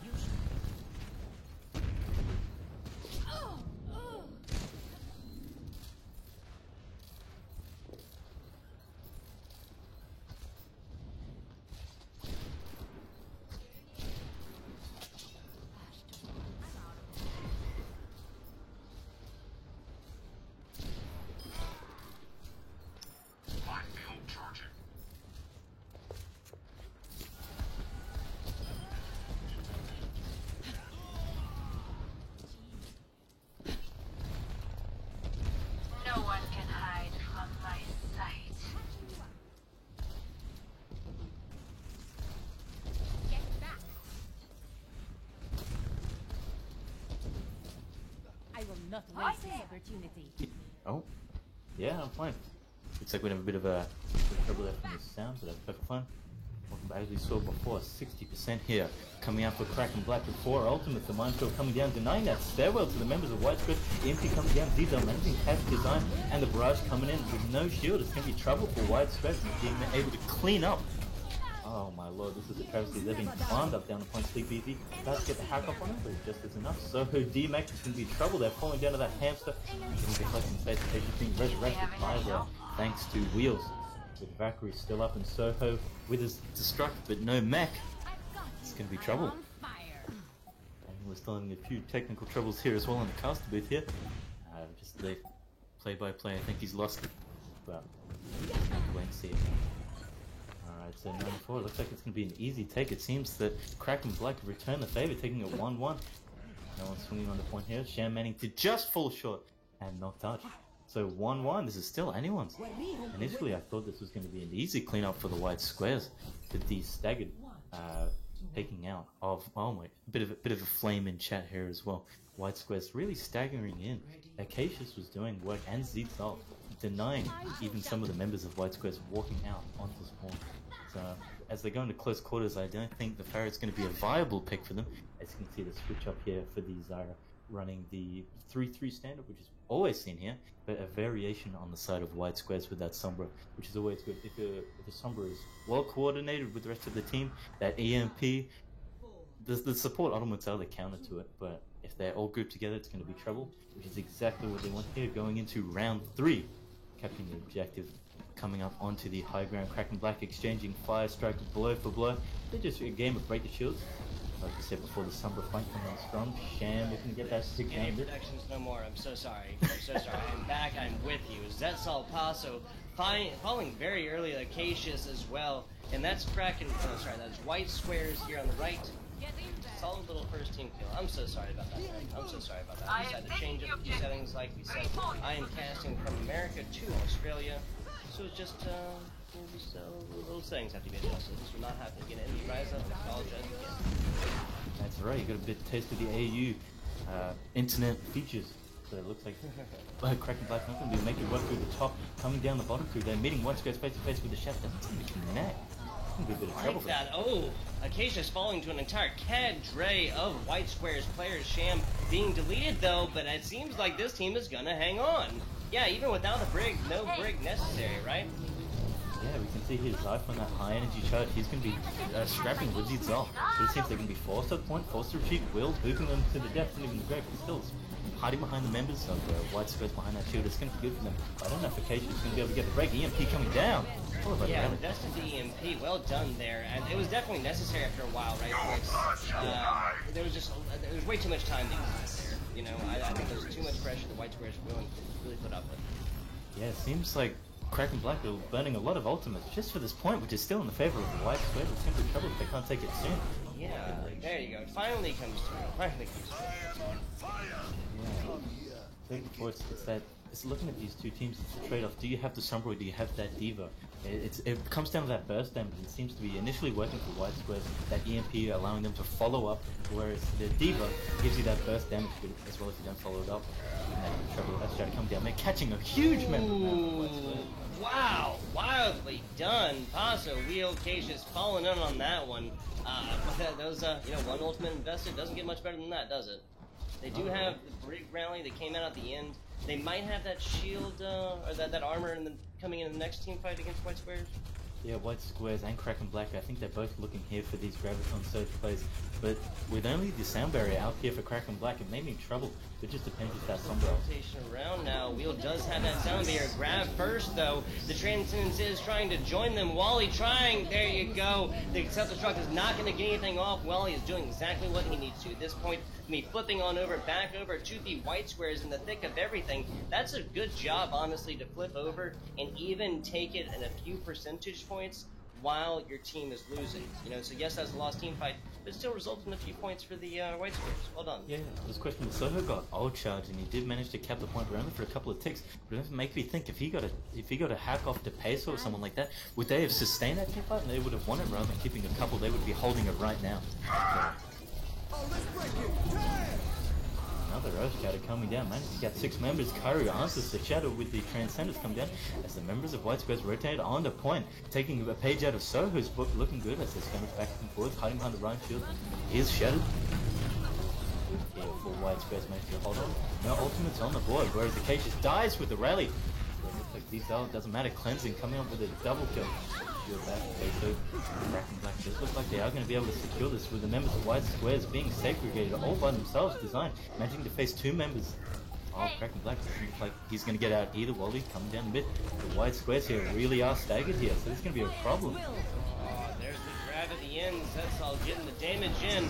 These guys are pushing pretty hard there. A Force Transcendence for Wally. He wants to contest this one out just as long as he can, but that's done, and the rest of his team is not there. Wait, I spoke too soon. Zip is there. Ah, yeah, I spoke too soon again.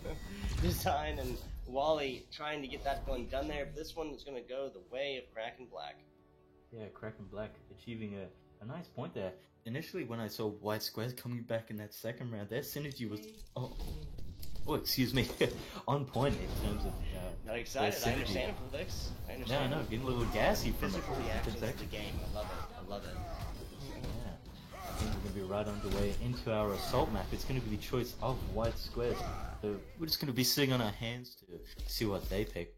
But how do you think those two teams went besides the technical interruptions there? Did you catch much of the team fights? Oh What do no, you think of I did definitely. Yeah, I like Soho's Sombra. I think that a little bit more coordination is just what we needed. I know, yeah, Flix and I, we specifically talked about that in pre-lobby about goats and variations thereof. We'll definitely, if we say play Li Jong, for example, I know last time for the Rise Up, Mei was very frequently seen, Mei is very frequently seen on Li Jong Tower, especially with the variation of goats, and we always saw Li Jong Tower selected by players last Rise Up. No reason to believe that's going to change. Yeah, not at all. Looks like Paris is going to be the chosen up here by White Squares. I think we better get our berets on for a spicy round 2. Tugboat? I do say so. I'm about it. So here, Flix, give me the old opinion on Paris. It depends on the. I think both teams, they may offer for a DPS pick instead of the traditional 3-3 because you do have those side routes and those high points, which is where DPS, those players shines. If you got that verticality, it's going to be great. I think White Squares, if they continue and Soho plays the Sombra well, synergizes with the team, it could be a steamrolling. But it's really hard to judge, especially on the first match between these two teams. My first personal casting with these two teams, it's anyone's game. So it's just a matter of analyzing them and waiting to see what they pull out their hats. Absolutely, sir. So here, what are some members of either team that you personally remember or recognize from season 1 of the Rise Up? I haven't seen any of the members before of White Squares, but they're certainly making a good impression. Kraken Black, Zetzal, and Psycho. I remember those two names. They stick with me. Quite familiar. I saw them. They were quite prominent DPS players. But back to the point of the GOATs variations, I don't think they're going to opt for much. It's either going to be the classic 3-3 or it's going to be the Sombra woven in there. Sorry, I don't think we're going to see Mei. That's good for more control points and close quarters. And considering some of these teams aren't sticking together, there's no need for that Mei wall to cut any of the team members out and jump on the rest of the team. It seems that there's no need for that at this point in time. Mm-hmm. Just a little speculation on the part of the tugboat. A little speculation action. Paris. So personal opinion, I'm just curious, Flix. How do you feel about this map? You like it, dislike it? From what I've played personally, I don't think it's going to be anything like Anubis. It doesn't go as bad. You're not ready for those draws. But I like it. So you don't like Anubis? I do, but sometimes it can be almost on the verge of breaking my keyboard considering getting a draw after 45 minutes of gameplay. So yeah, I've always been of the opinion that a draw after that much time invested is literally worse than a loss. Like, I would almost rather somebody be taking SR from me at that point because I've just literally invested 45 minutes, an hour of my life. Yeah. I've definitely played games of Overwatch that have lasted close to an hour, and that's just it is kind of aggravating, you play League of Legends, Dota, those games can last that long and longer, Jeff Kaplan just stealing all my SR. Indeed, right? And every time it's a disconnect, 50 SR away. Yeah. Blame it on Jeff, dude. Blame it on Jeff. It's punishing. Exactly. It's disheartening. All right, exactly. We can see here the team's prepping. We're going to see Kraken Black here and the rest of his team. Psycho, is he teasing us with that Bastion pick? I think he most certainly is. Interesting. Rise Up Season 1, seeing Acacius on the Symmetra would have been absolutely like, okay, he's memeing us, right? Yeah. But with the Bastion there, that's actually not an unviable composition.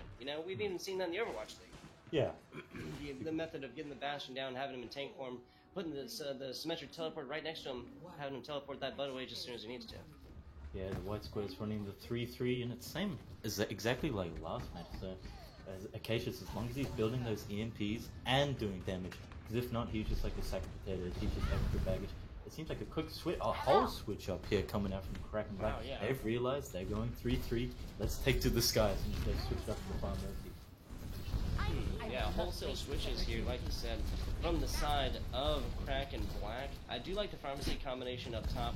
This solo tank composition is very frequently seen, more often in places like Route 66, for an anti-Goach composition. Paso taking it to him very quickly. Sham is really the only composition he's going to see quite yet as they get about halfway to that first tick.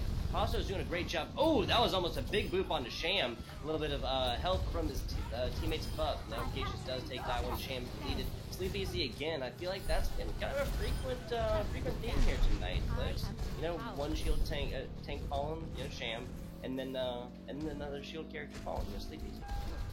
Yeah, it might have not worked initially with the push from Kraken Black. They realized, hold up, they analyzed the situation, they got the pick, and they came over, dominated the scope. It seems like White Squares really conceded that point quickly. They just stepped off, and they got flanked from two sides. It didn't seem like it was going to end well. They didn't put much of a fight for that first one. Yeah, I don't think Sham had a whole lot of help there, but now we're on the second point, 6.5 minutes. There's Acacius Barrage throwing some dragons down bottom. That's going to make for some wonkiness for this defending team. Shots down bottom, and of course that was two of the supports deleted. Oh man, Paso's going to be the one, and it is very infrequent for offenders to be able to get this through afterwards. I'll just say that. Zessel getting the headshot off, but paid in kind for his efforts. Yeah, Sham, when he's got that hack on, he's pretty much useless. He can't do anything except just swing his hammer and no one's around him. He's wide open point. Acacius is free to roam. I thought White Squares were going to clean up. They had a lot more members, but it still took a while for them to get them off the point. Thank God for congestion, and they didn't get any ticks. 5 minutes 50, a lot of time. The switch coming over from Wheels and Acacius. They're going for the Super Smash team, if you will. Just going for that Smash. I love it, Flex. I love it. So the three, yeah, that's what we'll call it, the Somber, right? Yeah, I like it. So White Squares here on the defense. The switch on to Ana, not against it. Yeah, especially not at all. I don't know if that was lucky about it, but it's going to be good. It's 3-3.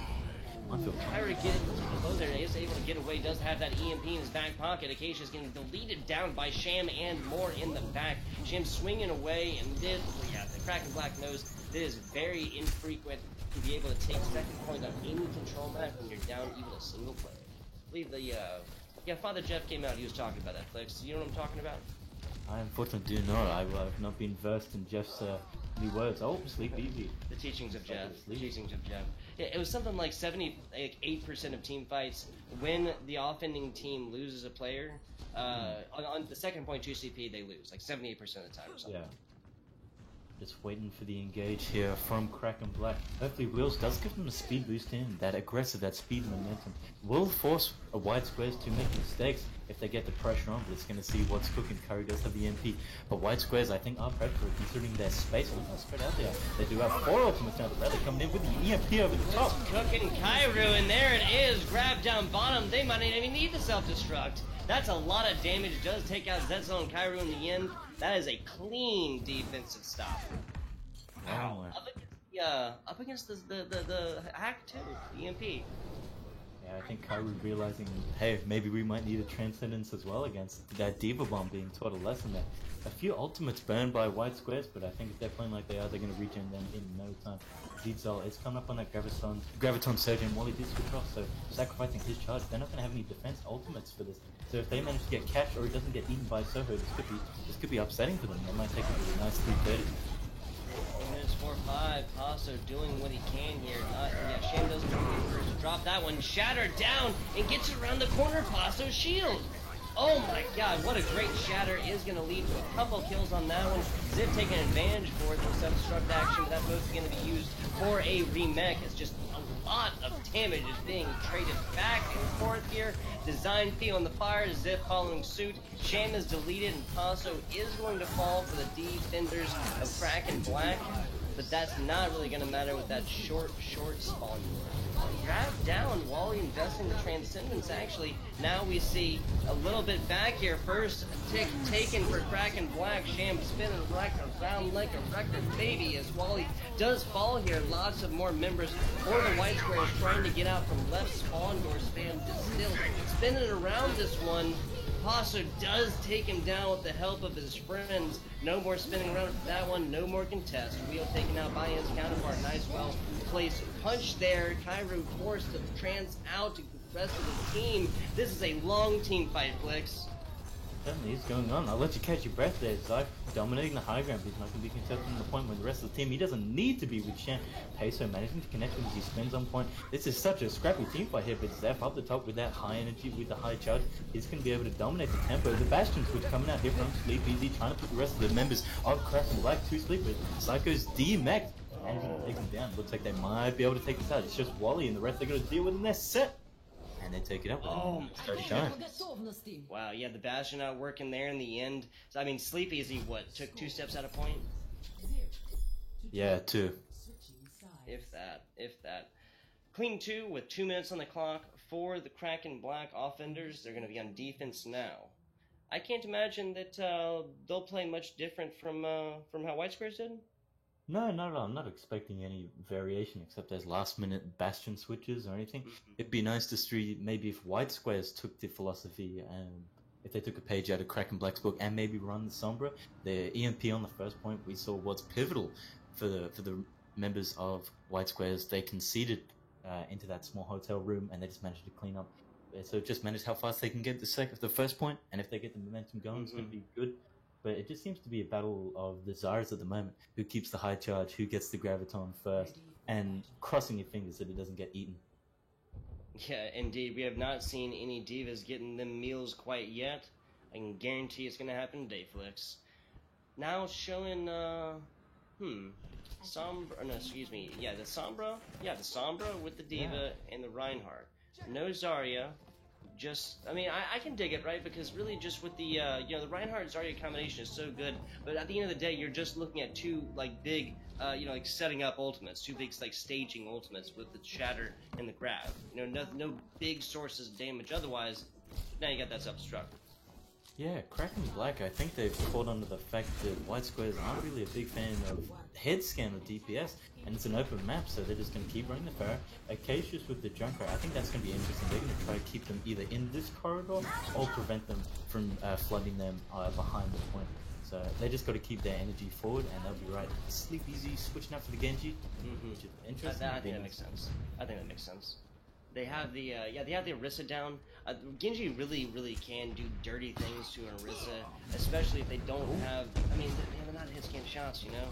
Oh, Sham coming on in. Soho and Sleep Easy joining him. So insistence for the speed boost. Acacius does fall a little bit early. Not going to be any reses available for this side unless Will gets there quickly. Now up there, there's the res. Well done there in the thick of things as well. This offending White Squares team forced to come on back, regroup, rethink that strategy. Yeah, they had to go concede that point. Sham dived up with the top, but he wasn't within line of sight of Wally, so unfortunately it's just a tank with no heals. And you know how quickly that can end if the rest of Kraken Black just turns on. It's not going to end too well. Ooh, there it is. Sleep Easy starting this one with a bang. Headshots and more. Acacius and Psycho, the DPS core now deleted from White Squares. No, excuse me, from the Kraken Black. Sorry about that. Res coming in again for Acacius. I think they might be able to hold on to this here. Yeah, White Squares pulled off the point briefly by Sleep Easy, but they are able to come back on to get contest. But they got pushed off. It's not going to be long enough. This is going to be the first point. Oh no, Wheel is back. Acacius is with him. This is going to be a nasty stagger. Acacius pulling that tire, trying to get something done here, but with them falling, that may not spell a good thing here for this defense. Offenders, excuse me. I'm getting these teams mixed up again, man. I'm sorry about it. That's alright. White Squares getting nice and cozy on the back. A couple switches up, coming up with that sound barrier. Maybe so they can just wall ride around the statue like we saw with the Hammond from White Squares. White Squares prepping their offense. That blade's coming up, but they switched it off, so no nano blade in here. But I don't think that end too well against the goods. And a 3-2 competition anyway. EMP coming down and the blade. Gets a couple, and here comes a blade. Lednick slinging his sleepies. He's getting very low. Psycho is able to get that damage on as other members of the white squares move back to point. They're almost on that first tick.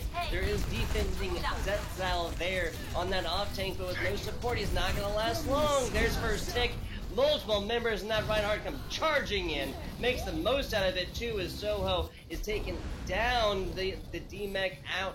And now that D-Mech comes in and does not find anything with the self-destruct. Shatter now down here. Design does fall after Picasso gets relieved for his efforts. No main tank shield for the side of white squares. None are needed quite yet. They've been getting stuff done already, Flicks. Yeah, it's going to be a solid. It looks like a bit of BM coming down here for Sham. He's just going to be sitting right on top of it. Maybe wait for that prolonged spawn. As you can see, the members of Kraken Black there. Oh, white squares did take their time getting in. They were staggered one by one, and when you're going up against a Zyra and a D.Va, you got to D-mech them. It's a lot of armor to burn through before you manage to get the kill, so they weren't able to secure it. It really is just so much. You're looking at what, between those three tanks, what, that's 1,500 right there? 600 plus 400 plus 500, man. Even this caster can do that math. That's a lot.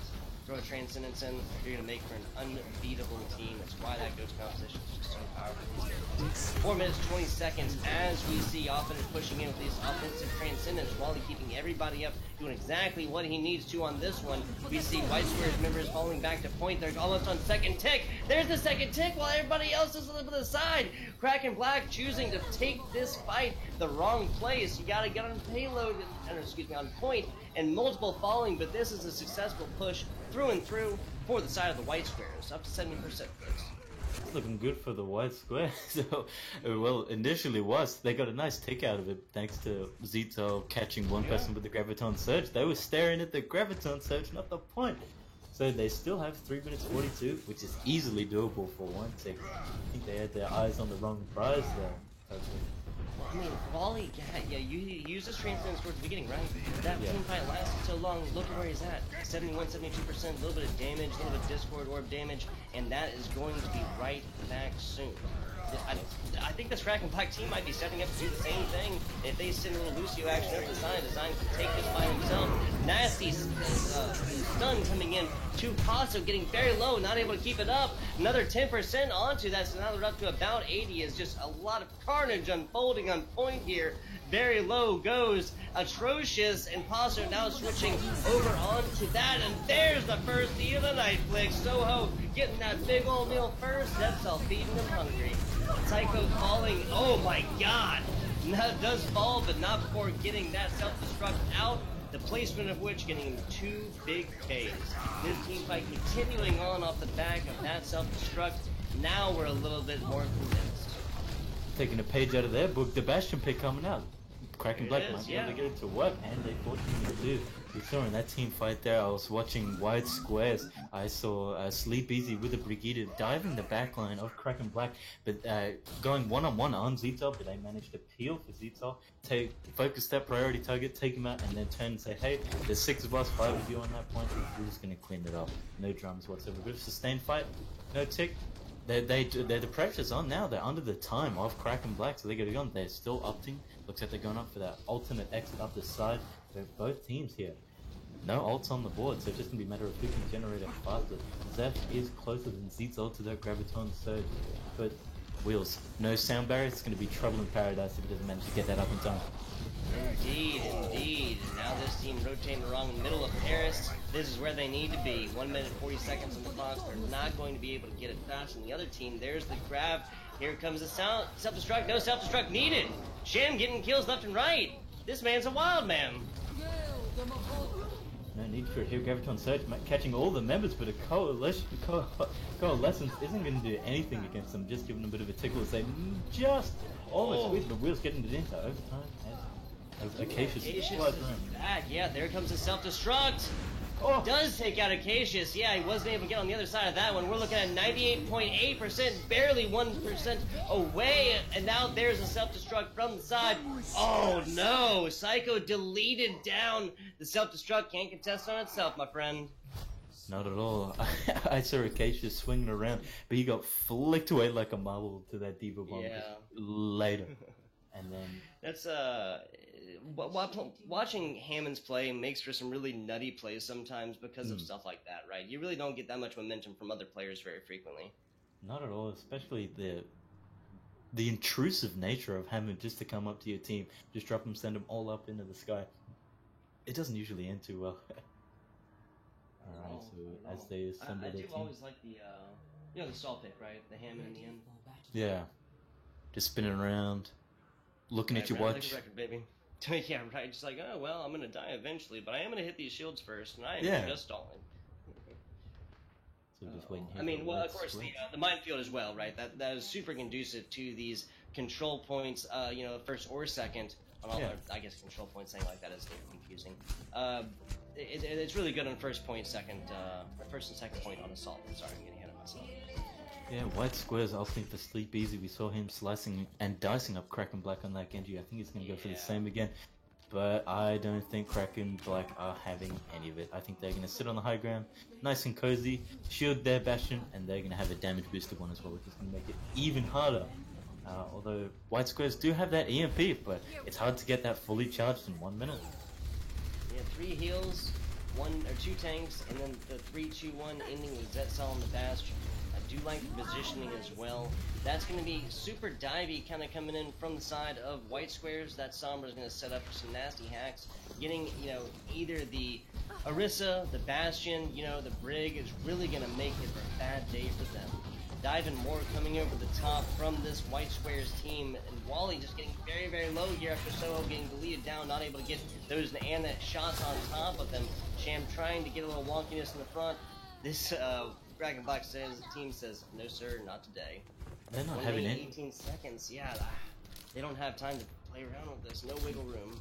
Not at all. I was hoping they had their best chance for Zyke was when he can get the hack off on Zitzel. But he was in the side room. I saw him AD strafing there, trying consistently. But all of the members of Kraken Black are in a doorway. I think he hacked Taser instead of Zitzel. Body grenade not connecting. It's the members of White Squares trying to trick on the point in overtime. But I don't think they can get it.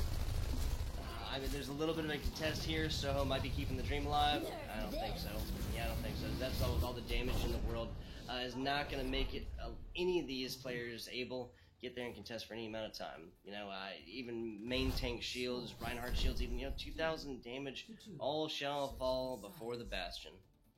Yeah, Kraken Black taking out Game 2 here at the Rise Up Invitational Season 2 for... Oh, my bad. Sorry, I got way ahead of myself. I forgot that they had to take this point rather than to make it a draw. Oh, great.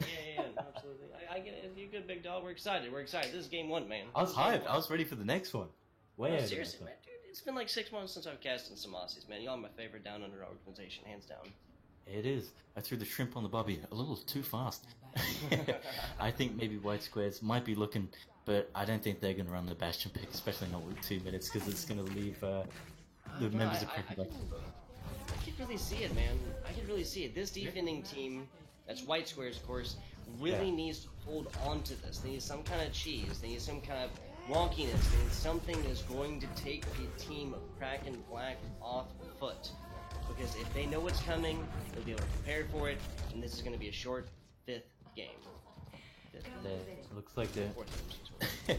looks like they're hoping for the long haul here with that Mercy Resurrect and damage boost on a Sleep Easy. They're putting all their eggs in one basket here, hoping to fend off Kraken Black. But I reckon Acacia's going to build a big EMP here, and Peso as well. We might see a switch maybe from him, from the Winston to the Reinhardt, realizing, hey, I'm going to get melted if I jump on the members of White Squares. Acacia's now switching on over to the Genji. That is definitely going to be used to counter against Sleep Easy and Sham. Those 2 robots are just going to be pouring a lot of damage. Dynamite over the top, manages to connect onto Acacia, so they're going to have to get a little timeout and recover from that. Yeah, rotation around here. They're trying to get away from Sleep Easy, but no, reposition in there. Could have called that one. They really just need to dive up there. They need to get up there quickly. Acacia takes almost all of it down. Yeah, that healing isn't going to last very long with a damage boosted Soho right up your butt, man. 1 minute, 20 seconds, and this team really needs to get in here and figure something out to shut down Sleepy, and that's it! There's a sleep grenade, or sleep dart, excuse me. That's all that's really going to be necessary as long as they leave that sleeping Bastion lie. He's back up. They didn't take advantage of it. Now back, and he is ready to melt down Psycho Shields and more as Wheel does fall. 1 minute to go here, and I think Kraken Black really needs to regroup and rethink this one. Yeah, it seems like members of Kraken Black hiding on the stairs saying, please, Bastion, don't let me see you in your line of sight. Not me next. Not me next. Not me. I think Kari's having a hard time as well, trying to keep the members of the team topped up, especially when they're hiding in cover. And they go inside that building, there's no sight. Here comes the tanking configuration, blasting away the members of Kraken Black inside. Oh, Sleep Easy does fall there. They might have the res. Yeah, they might have the res there designed. You know, he's outside. He's doing what he needs to, man. He's doing what he needs to with the. Back totally backwards. He actually attempted the res. Now he's going to take. Oh my goodness! Kyroo with all the awareness in the world gets nasty shots on top. Wow, and that's Paso down. That's EMP. This might be something big here, Flicks. That's a couple picks here. I think this Kraken Black team might have it. 7 seconds to go, and that's a lot. Only one left. Sleep Easy taken. Wow, Kraken Black takes it in overtime. There we go, that's 2 for them. Before I was getting ahead of myself, as soon as that Bastion went down, they had to stop, they had to configure, they were hiding under the staircases, but they pulled it together and they managed to take it out. That was really good work. Really? Okay, so almost like a philosophical question, right? Yeah. Your design, your Bastion just died, and you just pulled Valve. Okay, so do you stay out there and get the damage or get the healing on that your team kind of does need at the time? Or do you tell them, hey, guys, we need this Bastion.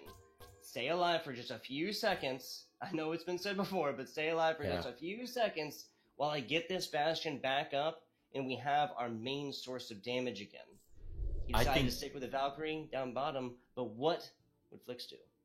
It's a difficult decision. I think Kraken Black knew that White Squares, that was their only option, so they were sitting up the top there, making sure that Mercy didn't get inside for the Resurrect as well, even though the members of White Squares... I think there might have been... Was there 2 players up there or just 1? 2 at the time. I think 2 dived up top, and the rest of the Kraken Black were shooting from the outside in. Would have been interesting maybe to see a Junkrat though. That would have been funny in that small confined space. Yeah, I mean, Junkrat and Bastion, that is a lot of damage right there, my man. That's a lot of damage. I think we wait here for the White Squares to choose their hybrid map of choice. What are you going? What's your taste of? Man, I really like Rialto. You know, if we picked Rialto, we would have seen all very new maps, right, between Busan, Paris, and Rialto. Yeah. Yeah, I'm not interested. I like Paris. I'm not a big fan of Rialto. Yeah, never been to the city. Can't say one way or another. I think that might be what they're choosing. Custer's Curse here. Yeah, they're going against my intuition, but we saw this last time as well. Rialto. Man, I had a PUBG cast earlier. I feel like everything is one single thing that I said. Instantly, I'd say it, and as if these guys were listening to and had a personal vendetta against me, bam, opposite happens. Called Rialto, though. 1 for 1. But it's just as satisfying when you make those equally good calls and then it appears right and unfolds before your eyes. You know? Yes, sir. Yes, sir. That's The exactly opposite. what we want. Or the caster's curse, caster's blessing. Who knows? Who knows? White Square's gonna be on offense first, if I remember the rules right. Do you have some insight on that, Flix? I don't think they've announced what they'd like to do in chat. But I think they're just getting ready, ticking all the boxes before we roll onto it. What do you think in terms of team composition? I think Sombra definitely again. We're going to see that. You know, we might see more Bastion, right? We just saw a little bit of it there. That might have been situational. For anybody just tuning in, again, this is the Rise Up Invitational Season 2, presented by AOE Esports. And all these teams here that you're going to be seeing, are all Grandmaster, all Master at least. Oh, excuse me. Too much many breakfast. of these members, you might even recognize their names from, little Australian contenders action. A lot of these players really, really, really good. And Season 1 saw multiple full teams from Australian contenders in. I think here are the beautiful sights of Rialto. Is it going to be White Squares that they're going to be taking a lovely cruise down to the end of this map and score a point? Maybe take it tied up 2-2 and take us into maybe that control overtime? That's what we saw last season, which is fantastic. I love those games. We're just waiting here. Everyone's assembling. Bit of a team talk, bit of a team huddle. I don't think we're going to do anything too crazy. Maybe on this first point it'd be interesting to see a May, especially with these closed off corridors. It would be fun to see. But I think we're just going to see the 3-3 with maybe the Sombra variation. or not at all. It just seems to be the running pick at the moment. The sustained fighting is amazing. You can't beat it. Like in McCree, if there's a McCree, he's going to be shooting at shields and armor. It's not going to get you anywhere. Yeah, I mean, you know, that big Rhine Shield really, in many ways, sets up Goku's composition, you know, because the obvious answer is just stack up DPS characters, right? Pour it Yeah. all in, just a little bit of defense matrix and a lot of Reinhardt shield will make it so that sustain goes through. They're going to have heals all the way through, and you know, if anybody gets low, you always got the sound barrier, you always got the transience. Yeah, White Square's prepping up right on the doorstep of Kraken Black. My interesting pick though is Wally here. They're not running the traditional. You usually have a Zenyatta. Is it for these long corridors he decided to go Moira for the Coalescence? But it might bite them. The fact that they have. Oh no, looks like they've You been. know what I just thought about? I think maybe Wally's doing that for that bouncing around healing worm because you know there's a lot of walls here, a lot of walls you can bounce around and keep it with the rest of your teams. That's all on the Bastion, showing why they're playing that one already. We do see Acacius over on the side, about 60% up, and now Paso taking his role as push payload. Forcing the team of White Squares back around the side. I'm not sure. Yeah, Dream is dead, gentlemen. Not sure how long that one was supposed to last. But Wally up to Coalescence, not going to be for naught. It's like both teams switched side. We saw them step out, and they're like, "Oh no, we're going to jump ahead of you." And then the members of White Squares had to catch up and go all the way around the other way. Yeah, right. Like White Square's going to try and jump in and attack and spawn, go back into the numbers or something. Oh, Acacius! Pulling an early ultimate on that one, taking out the main tank Sham for the side of White Squares and falling himself. Now we're seeing a lot of back and forth res coming in for the side of Kraken Black, so they're definitely going to be fighting up on this. 3-3 composition still staying alive for the side of White Squares. No reses for him, but they're still doing pretty well. Here's Clicks. Yeah, Kraken Black there, Psycho behind enemy lines like Owen Wilson, shot up to the sky and taken out. So it's going to be a bit of a respawn. Oh, Sleep Easy taking it. Now, well, he really is sleeping easy. Snoozing, yeah, exactly right. Then waking up like that could be described as sleeping hard. Caused a lot of damage in quickly. Was helped out by Wally on the main support. We'll see how this 3-3 goes when we all. Ooh, that was perfectly placed. Wow. You know, the barrier was up. That really was just over him. I think he might have thought that was going to be blocked off by the lip there and maybe even caught. Acacia's fallen, Sleepy as he deleted. Seems to be fighting a little bit easily here, excuse me, as the sound barrier is out. Self-destruct coming from that team. Oh my god, that anti is going to set it up. Acacia sees it and takes the shot. That's going to be a big one, taking out Wally first, following it up with a big 2K, and that's going to be another team kill for the side of Kraken Black. They're going to be riding it easy, getting some extra time in their time back. That opening frag there onto Shan, taken down. Well, he didn't even realize it was coming. That express delivery over the top, he had his back turned, he was out. That was an easy Kraken Black. It looks like they might get on. Nope. Psycho returning the favor for Design. Design not able to get away from that one. I did not anticipate that happening. Cairo actually going to be solo grabbed there, but this seems like it's going to be substantially going the way of Kraken Black. A lot of damage coming on Apostle actually. But Acacius has another barrage. What a madman! This guy's been charging him up. That is... I don't know, man. Wally, with that Coalescence we saw when we had the ultimate, the barrage from Acacius last time, the Coalescence isn't going to do everything when half of your team has that biotic nade on top of them. So maybe it is best for them to go to that Zenyatta, but maybe spread out, and he can deliver that healing with the rest of his team being having to be so spaced together for the Moira. And turning purple, turning barrage down. We love to see it. Zetzal found by a well-placed flail. Sleep Easy flexing on over and getting value from it already. That's going to be the 2 snipers deleted for the side of Kraken Black. Yeah, Design and company say they're tired of that one. White Squares pushing them back. No DPS or hit scan required. Zetal switching over to the Sombra, which is going to be good at preventing that sound barrier and as well maybe stop the shield back from Brig. Get find anyone. We're going to get these hacks up in these blue targets left. Team has come over. I reckon he's going to trigger on Soho for that DM. So I'm not going to eat Sarah. Well, let's keep out here. Wally trying to keep it alive. Not going to matter. Sham falling there. The Wally was not able to get all that 140 healing on him. Actually, we see players pushing payload again. Once again, Kraken Black and White Squares seeming like they're switching up spawns here. Because, yeah, look at Zetzal go. He's riding payload and he's happy. If you look at the time, I think it's C9 o'clock, uncontested payload Oh push. no!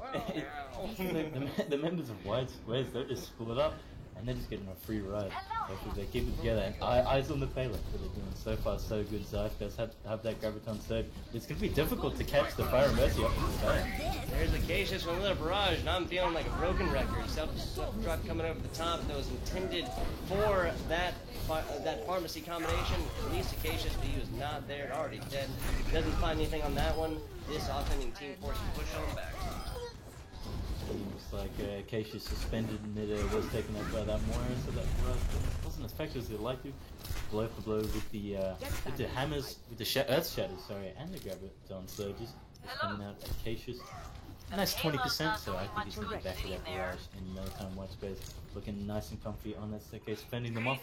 Great Dude, design. look at this. He's just shooting these down onto these stairs, and I feel like every single one is a direct hit that's getting damage on another one. 2 shots, and he's already up 15%. He's up there at the top, and of course this is happening with the assistance of that wheel damage boost. Nice little pocket action for him. Even trying to interrupt up top. There's the EMP, and it's a fat one, Flix. Sham falling for the side of White Squares, but other than that, that is going to be entirely this team's W. Wow, well done there. Cairo taking the long jump off. That is definitely a thing to do. For anybody just tuning in, of course, watching Overwatch the first time, remember Cairo, of course, did that because he did not want to get killed. He wanted to go ahead and reset his respawn timer, get back with the rest of his team. White Squares, 3 ultimates on the board. It seems like they're having a bit of trouble coming around this corner. Because it's hard with a Pharah, you don't have those long corridors, you can't go blind. Sleep easy once again, putting the members of Kraken Black. They're really getting on the offensive here, they're really jumping the members of Kraken. No follow-up required, it looks like everyone's taking a dip. These healers for the side of White Squares, not sure where Unique came from White Squares are getting, I mean, almost just as much kills as the other ones. We see Ziff, of course, getting a lot in there. Sham and Soho are showing up for the big ultimates, but it's really just the healer show here. Oh, I thought we were about to see a nasty boot from the side of Design. I'm not sure if this team is going to be able to get there the rest. That's a very well-placed grab to keep them back, but now they are done, and there's going to be able to touch. Oh my, wheel just barely getting their shatter, now landing Paso, trying to make something of it. They're pushing forward here, but they're not getting very far. Now push off of it. Members of Kraken Black fighting tooth and nail to try and get here. Acacia's falling to some well-placed swings by the side of Sham. Here comes the Gravitron Surge. Psycho and more getting lots of damage on multiple picks. Half the team from White Squares getting deleted down instantly. They do invest the shatter, and I think that is definitely a good move. This team is a rolling, Flix. I think Zyph's going to be shaking his head after that one. Kraken Black was storming at them when they were crossing the bridge. He dropped his Graviton Surge and called 2 members, and none of the team were even there to see it. So I think when Zzel busted his out, they had nothing to answer for. It was going to end well for them. Data boost, self-destructs, and more coming on out here. That might have been mostly for a remix. Sleep Easy does fall in the middle of it. Sham deleted. White Squares getting just pounded here. This offensive team is there. The only one is the Baby Demon, and they take it. Flix, they are rewarded for their efforts. Another minute and a half on the clock. Doing it right in the nick of time. Zzel up the top, uncontested, high charge. And you back down from it, it's not going to end well at all. He's back with the Graviton Surge, they can put it to better use, catching more members of Kraken Black. I think if they do manage to catch Acacius and Wheels out, if they get the Graviton Surge, just some of those 2 members and kill them, there's going to be no chance for Kraken Black to get it. Also with another shatter, and it's a fat one indeed. Zip is gonna fall in the aftermath, of that one. Soho getting a lot of damage on, can't block that Zarya laser beam, my friend. 45 seconds to go after this Kraken Black team showing up. Just, I don't know, a couple of 10 seconds, maybe they all drank their coffee. With such large health pools, White Squares really got to pick a target and stick to it. But I certainly feel the pain of trying to get close when Zzel is such high energy. You see him demake Soho in a matter of seconds. They're looking about 10 meters away now. About 5. Grab is coming out. That's only going to be Zzel really in there. Zzel is going to get deleted down by a well-placed headshot. This might be the end of it. Soho is pretty much the only one there. And with such a close spawn door, I don't think it's really going to be be much more than that. 15 seconds. Maybe if he'd gotten back, they do have wheel over on the Lucio. Zetzel does have that grab, and I know he's gonna. You'd love to touch it. Wheel's there. Oh no, yeah, no, sorry. Oh, I'm getting ahead of myself. White Squares does have the frame of mind to not all go back. Wheels otherwise would have gotten a nasty back half on that. All there is his counterpart does all in front. That self-destruct, not gonna find anything because there ain't nobody there.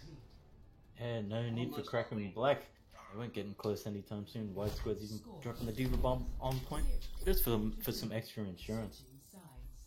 Yeah, again, I really like the frame of mind to not, and I know the push is there. You know, you want to get up there, you want to get kills, especially when there's just tanks and heals, right? When there's nice DPS, it's easy to shirk those responsibilities.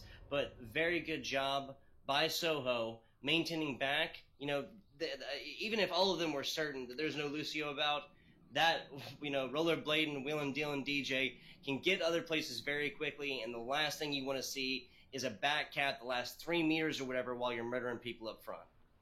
Yeah, no, even on that last point, there's Zyph realizing Zetzel, he's a big problem, dropping that Graviton Surge on him. He was high energy, that was completely wiped off the table. White Squares just came in afterwards and just cleaned up.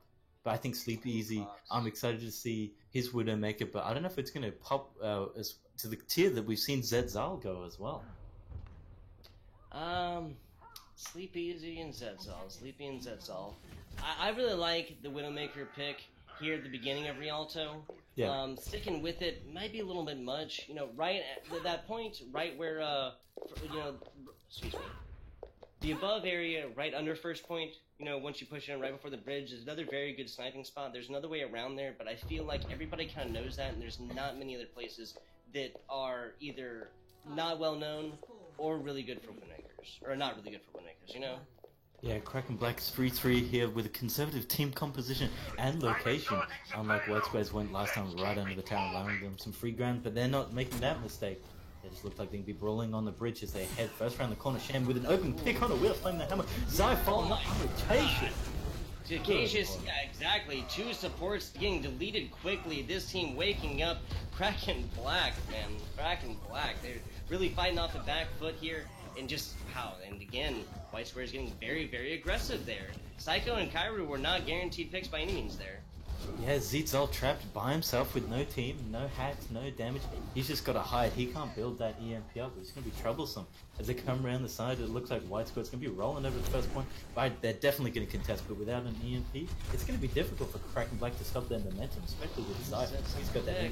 Zetzel pick. Oh my god, as soon as he comes out, Soho deletes him down with the assistance of his Discord Orb. There's the Shatter. That's going to set up multiple kills.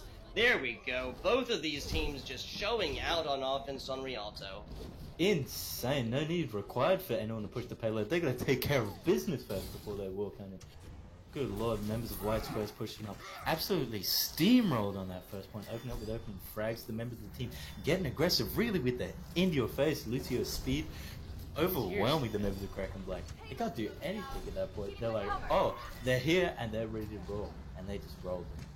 It took it right to him. Overwhelming Overwatch, right? Little self-destruct action is going to be on board for the side of White Squares. Ooh, Ziff. Not going to be able to see that. We do see Zetzel stalling on point. The rest of Team Kraken really getting there quickly. Sleepy, is he falling? Yeah, I think this push is done.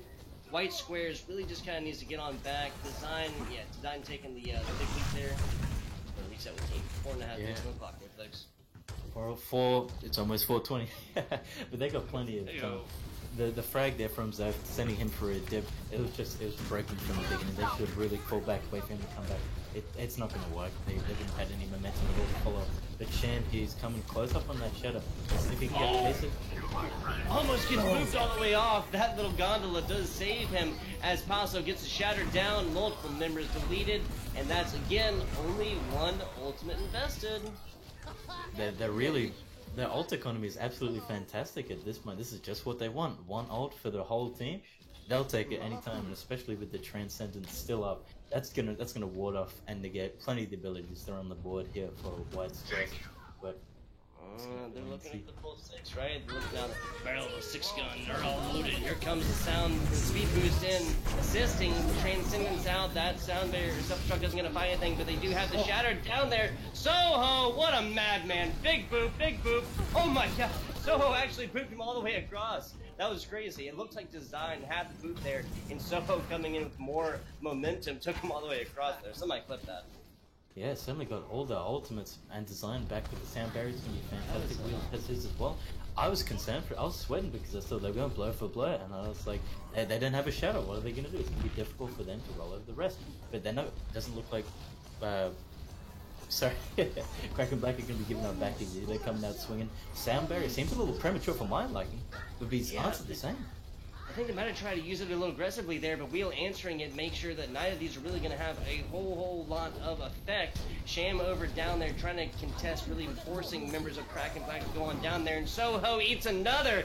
Zetzel throws him up hot and heavy for that Diva tummy. You love to see it. Sham getting taken out by his counterpart. Sleepy as he deleted down. Kairu is on his Zenyatta game.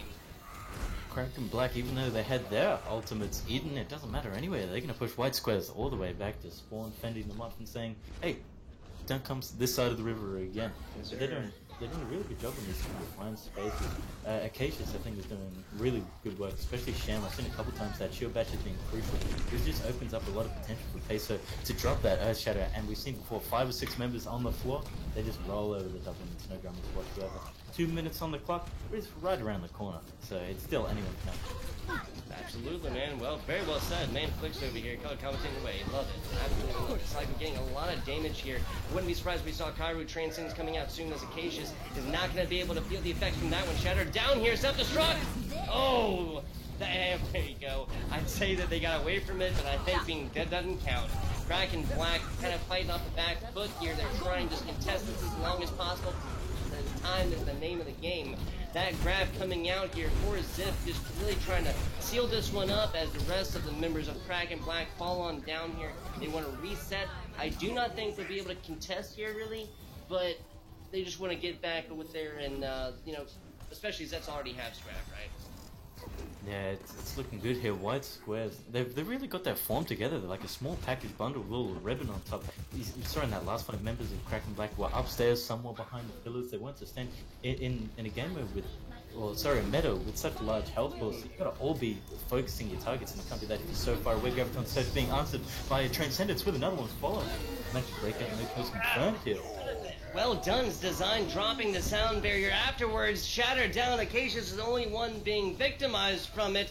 There we go. We see Kraken Black answering with their own Lucio sound barrier. Acacius deleted down by his counterpart, Sleepy. Sleepy's, has gotten some nasty flails off. This team fight is over.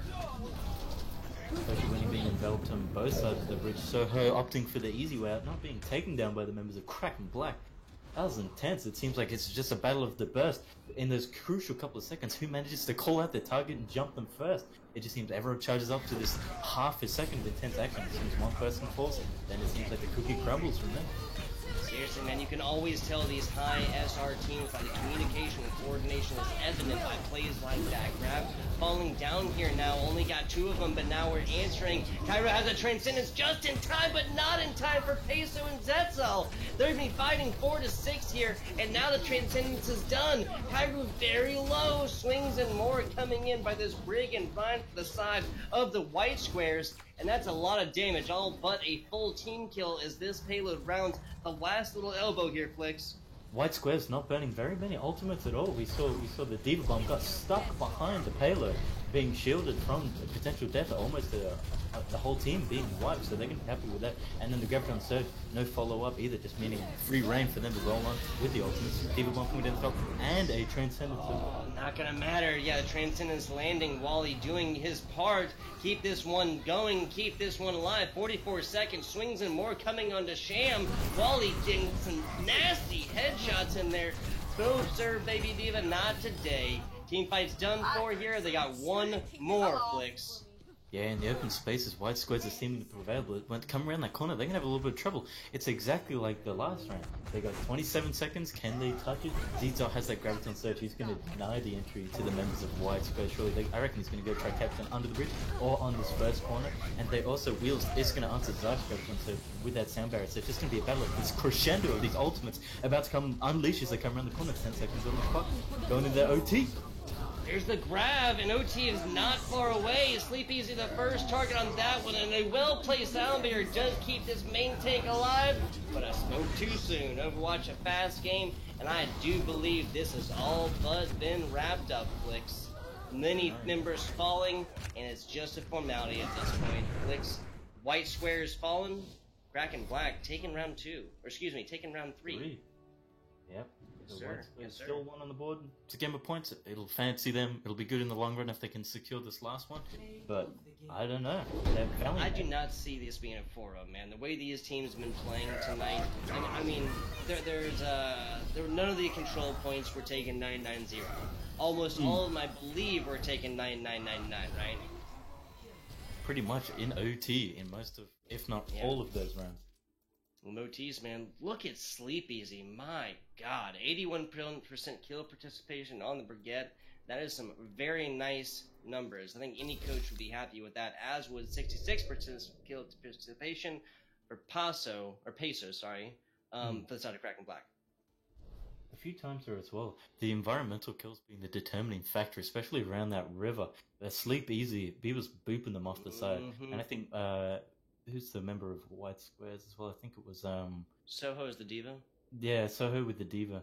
And I think Wally was on the, Lucio as well. Throwing them into the ocean. One less member to take care of it. No need to destroy a shield when he can just throw them in the river. Easily take them. Exactly. Yeah, you can't res environmental kills either. This Lucio knows that more than anybody. Yeah. Moving on in, what map type will this be here, Flix? We got the hybrid up, so maybe this is White Square's time to shine.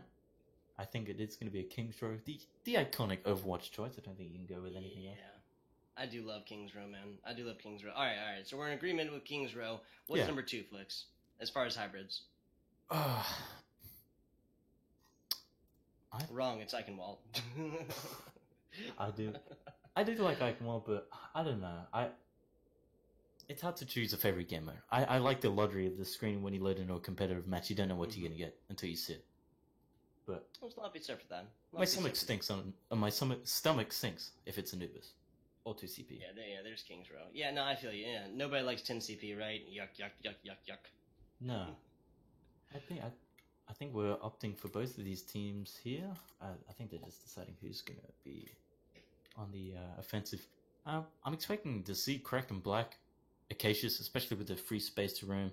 We can have an iconic Widowmaker here, taking out some targets, or the Pharah. But both of these teams have just come out swinging on offense, right? Yeah. I mean, Rialto was a perfect personification of that. We saw, I think it was White Squares, starting with an extremely aggressive push, literally in Kraken Black spawn. Yeah. We saw them just coming out of gates, speed boost, just swinging over the top, like the Super Smash combo. Wombo combo, taking down one, then the two, and then just free ran onto the point. But I don't know how it's going to go in King's Row. Maybe, I'd like to see maybe White Squares opt to go for a more DPS heavy team composition, because we've only really seen the Tracer and the Genji, and maybe those Bastions on the last sort of crucial on the 2CP when they really want just a quick switch to try stall out time. Maybe that's what they're missing. Sombras too, right? Yeah. I think both teams have played the Sombra, and I love Sombra. It really just does throw a monkey wrench in anybody's plans, and that's just fun to do. Yeah, because Overwatch is a team game, and if you have some key players, like a key Sombra player or a McCree or anyone who stands out, if they're a vital member, you're gonna win. Like, it's just a matter of finding the key composition and being one star player can make the whole other team just in shambles and disarray, especially with a good hack onto a Reinhardt. Yeah, I certainly agree. You know, Sombra, less more so being a skill based when it comes to aim, but way more about positioning, timing, all that stuff. And I don't think you can make a huge argument against saying that other DPS players would require more coordination than Sombra. No, no, not at all. Especially in this composition, any DPS player, especially with the Goats composition, every the cooldowns and positioning are key. So that's gonna make any DPS player thrive in this environment. Only make them better after this meta. Here it comes. Oh, flowing like water. It's Kraken Black, Sleep Easy being the first victim to that one. Sham following it up again. Yet again, we see the shield members falling first. Why do you think that is, Flex? Just that aggressive energy coming out from Kraken Black. We saw it when they opened the gates on Rialto. Just no dramas. Yet again, the Sombra's stuck high and dry, all by herself. Maybe they need to swap it for maybe a Reaper would even work, considering how close they are. Yeah, a Reaper. I think switching up to a Pharmacy up top, a Ryan Zarya down bottom, maybe, Yeah. or even something Divey down bottom. I mean, they wouldn't have anything against the Pharah, and yeah, I like this move. We see this one in the Overwatch League a lot. Again, how you can tell these teams are very high SR. This is Kraken Black being extremely aggressive. They want to try and take even a single pick because this is such a big choke point right here. Now they're getting enough space because they, because they can. What they don't want to do is lose a pick. Oh my God, Paso with a Phenomenal. huge shatter. The only one out of that one was Sham. Gets very low, but that is what they need to get that space conquered. Love to see it. Like a moth to a fly, White Squares couldn't resist the kiting allure of Kraken Black as they were kiting backwards. They're like, we're gonna catch up to you easily. As soon as you dropped that shield, that shatter came down and they were just on the floor. What an easy cleanup. Like you said before, why wouldn't you push ahead, get some free ult charge and Kraken Black? Because you buy yourself distance and time. And this is proven, they've wiped them just with one Earth Shatter. So they still have all that ult, all that charge just ready to go again. I think.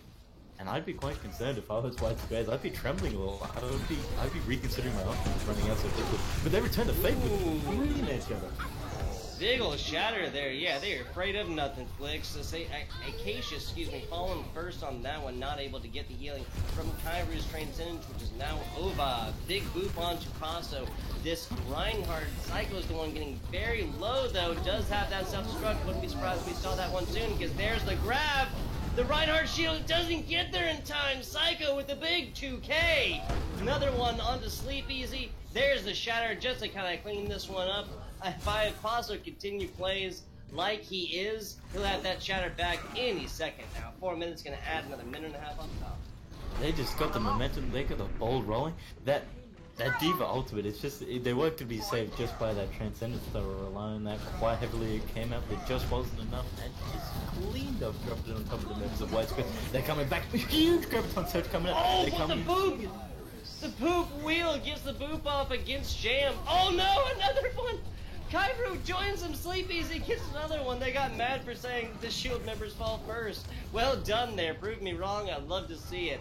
Paso getting a bunch of damage on to Soho and more, and as we see this offense rolling on in here, Sai might be trying to find a second. This is just a little bit of stall action, not gonna say that's a bad idea. Oh, I thought he was going off the edge as well, but doesn't matter. Going for the Fire Strike, this aggressive energy, like they haven't been able to kill Zizal. He's got high charge, and Ziff is going to be struggling to build up their Graviton Surge. He gets to choose when we fight. He can just step out in front and drop his Graviton Surge when he wants to. He fights. They're fighting on Kraken Black's terms, not White Squares at all. They're not dominating this pace whatsoever.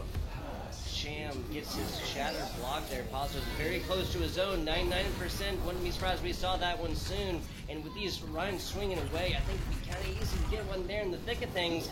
Swinging away, and there's a self-destruct for Team White Squares out in the back, mostly used for a remake, a little zoning action, as we see Paso just getting chased down and getting just absolutely abused. Multiple members on point, and this defending team really needs to get up on there. A couple picks is what they need, but Acacia's down is going to be mostly even. Now I say that too soon. Sleep Easy switching on over the Widowmaker, finding a pick, but it looks like this offense can be rolling on in. Loads of time in the time bank.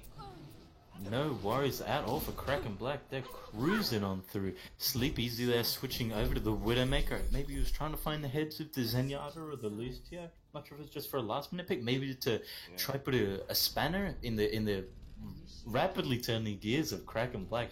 Like they were just rolling on top of them. I think they just wanted to try. Had to do something, man. They wanted to stop the momentum, but it wasn't going to be enough. 3:39 is an impressive time, but I hope to see. I hope White Squares come out with the same tempo and that same aggressive pitch that Kraken Black have been delivering those fastballs to them. But maybe they can contain it. We'll just have to wait and see what they choose. They're still assembling. Maybe they're talking about what they're going to run. Gonna wait, and only time will tell on King's Row. Yeah, I can imagine that. Yeah, they're definitely talking about what can beat this one on out. I can't imagine we'll just see a typical Goats composition. And just talking here a little bit about the other match that happened in the Rise Up, I believe we were speaking with our producer a little bit while earlier about, I think, other match, King's Row. We saw offending team take it, what, like a minute and a half? Something like that? Yeah. 1 minute and a Nutty half. stuff. Nutty stuff. King's Row apparently being the place of just some complete rolls, right? You gotta be really focused as well, because you give them an inch, they'll take a mile. If they see one member and they catch him, that could be a point in terms of King Row. The way it's snowballed is immense.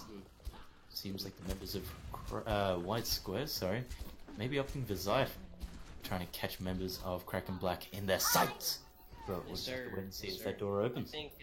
I think since the Great Bamboozle of 2018, the Shirt 4 Widowmaker up top against all those other members, everybody at least tries to do Widowmaker. But we're not going to see it this time. Classic Goats composition. FBI Togo proved wrong again. He's just a bad caster. White Square's coming out swinging. Just want that aggressive tempo that they mirrored. But not all the members managed to make it through, being Sham and Sleep Easy being segregated and pushed back to spawn. This may be a time for reconsideration what they're doing. Maybe go regen, switch it up. But we saw, I think Kraken Black were ready for it. We saw Psycho up the top, ready to envelop the members of White Squares as they walked around. But I think time's telling. They're going into the side room again. Have they learned their lesson, or is it going to be a brawl? Overworth Hotel action. Now they're pushing all the way through the bridge again. Deep team fights have been happening all across this map. Two supports falling for Kraken Black as Sham falls and takes one out himself. Lots of back and forth here again. Paso already has that shatter. He's got multiple in front of him, doesn't get the opportunity to use it. Now we're seeing this Zenyatta walling to the side of White Squares. Now Factory taking this one. Do not think that the defending team of Kraken Black did get their time. White Square's rolling on, about to get the payload popping. A Diva ultimate by itself? That seems like a little lot. Not sure if someone maybe bound their ultimate key to a wrong button instead. But we know that Kraken Black certainly aren't going to give the distance that White Squares did when they got their payload out. They can be facing at the forefront here. Life here with the Graviton Surge and Kairu. It's going to be, I think we're just going to see an exchange here of Graviton Surges and Transcendence as they look for one another. Man, there's a lot of ultimates on the side of Kraken Black. Here's a trans. Here's a lot of ultimates. This is called an ultimate salad here as Ziff does fall. They're the only one so far. That is quite surprising. Back and forth and lots of damage keeping it. Sham gets that shattered down, but not a whole lot of members affected for the side of Kraken Black. And now they discover that thing called a payload. Kraken Black there, Acacius managing to get Sleepy with his stun. He was just taken out, and then the rest was history. They just rolled over the top. Good work by Kraken Black, not conceding any ground at all, taking the fight. You saw that first point, White Squares were actually, so they already had the payload that this get in play. Certainly seems to be working for them, and if they continue it, they are going to get it rolling, but 4 minutes is plenty of time. Kraken Black have a delivery on the doorstep of their spawn. Express posted by the looks of it, I think it's going to be that rally from Oh, real. There you go. Call it in shall appear. This caster knows what he's talking about. Love it, Flex. So that rally is one of 4 ultimates they have. No, sorry. Yeah, one of 4 ultimates they have. They have 3 more after this one. And Kairu and... Oh, there's the grab. Zetzel is trying to find value from it. That's it. Design and Ziff deleted. The Kraken Black still being awarded for their aggression. They're having a hard time even getting out of spawn here. It's difficult for what these guys to do. Maybe they shouldn't be going with such that brawly comp. They could switch it up for the Pharaoh. It might work better for them. But it just seems overall they're struggling with their... It seems like one member of White Squares seems to get caught, pinned, or shield back, and it just tumbles from there. That low Reinhardt health is going to force out the sound barrier. Paso, oh my god, coming across, getting shattered down as soon as he turns a corner. No opportunity to have a shield up on that one, as that's going to be a full team wipe against Kraken Black. White Squares rolling on in with 255. Seems like Kraken Black was staring at their own Diva ult in the sky, seeing where it goes, and then the rest of them getting caught out by that shadow. Which was quite funny here as they roll in 247. They might be able to get around the corner, but I think Kraken Black is something. And that Kyrie's going to save them with that Transcendence, but Oh, coming out with a Oh, pause a here. strategic Dropping the P in pause, chat. tactical pause. I love it. 2.5 minutes, and that's coming out. Could not have been timed more perfectly, Flicks. I'm just Wonder what's messing going on? Could I be. love, huh? I'm sorry. I saw someone else in the chat mention. I think they were having their birthday. I'm not sure which player. Maybe someone's brought out the cake prematurely. Oh, hey, there Can you we get go. a slice happy, back here? happy birthday to, I'll check out chat here. Happy birthday to whoever's birthday it is. That's always exciting. Something interesting I noticed here, Flicks. So, just a minute ago, Crack and Black, when they're holding under that bridge, you know, Yep. right after you unlock, they had 4 ultimates on board. Acacia, no, sorry, when they were holding, you know, way far forward, very aggressive, in the spawn doors, they had 4 ultimates up, and pulled them, you know, maybe got a kill or 2, but when you pull that far forward and the offending team is, you know, right there, the spawn door's right there, they're going to be able to get back. You have to get multiple picks with every one and not fall to make that work. Now we're seeing white squares with multiple ults and pulling almost all of them. There's a big charge, and that's going to set up the Acacia's fall. Thoughts, there it is. There it is. There's the shatter afterwards. Spam getting multiple swings afterwards. He's already up to 15%. Peso not able to get his shatter off, only at 97%. In the pause there, I saw Soho lurking up the top on the Avengers, ready to drop that bomb. I think he was waiting for Zypher for the Graviton surge. But Psycho, instead of trying to eat it, he flew up to address the problem with Soho up the top. May have been the downfall because the rest of the team was vulnerable to Graviton surge, and then Soho just ignores the other Diva and just goes in an ulti and gets that momentum rolling for White Squares. Almost gets that big boop onto Peso again. There's the grab, no, excuse me, not the grab, that's the transcendence for Wally, trying to keep everybody up, and that's going to set up Wally and Design taking picks of their own. Again, these Shield members falling, and the team of Crack and Black trying to get back with the rest. Aggressive energy. Certainly Aggressive working energy for indeed, White man. Squares. Seriously, that's been paying off for them. Yeah, we said, but we commented they may need the fire or something to breakthrough, sorry, for that extra damage, but it seems like Wally's following through with the frags for him. So I was gonna say it earlier, I was thinking maybe in the Moira, you know, the Transcendence is really paying off. Wally and Kyra are awesome Zenyatta's, and the Discord Orb is gonna set up just so much damage, but maybe the extra healing from the Moira, that extra group healing, will really be worth it. Self-destruct over in the back and making a decision. Oh, Acacia's blocks it off for him and Kyra. Kyra pulling Trans afterwards, getting all of that up, that 300% or 300 healing per second is gonna be extra good for all of the team. That's gonna set it up. Oh, that This pin! caster's definitely wrong about going off the Zenyatta, my man. Insane charge there, managing to catch the last member of the White Squares. I was really concerned that Peso by himself, he was targeted, not only his shield was broken, by the Diva ultimate. He got stunned as well. If he went down, they wouldn't have got that double kill, they wouldn't have held on to that. So crucial. Sure. And had that clutch double kill coming out from Peso. So that was lucky, they almost lost him as well, which could have cost them the match. And this time, every second counts. This is it. This is it. 1 minute 45, and this is game 4. Last little one, and swings coming in against Sham. He does have that back in the back. Big old shield pack coming onto him right now. Sham is coming up about 30% stun action against Peso. There's the shatter. Of course, Wally unaffected because he has that trance up. Mostly going to be against that Reinhardt. When trance is done, healing is out. It's only for yourselves. Peso getting deleted. There's the grab against Kraken. Oh my goodness. I've never seen 4 players die so quickly to something that wasn't a Diva Bomb. Rolling on in here, we have Hammond. He might be able to contest. Well done by Soho. That was very well done. Flying into him and stopping the momentum from that rolling ball so he can't contest. 3. Flicks, you with me? Did I blow that brain? Yeah, Blow your brain? I'm still trying to read the kill feed after that one. That was absolutely Yes. insane.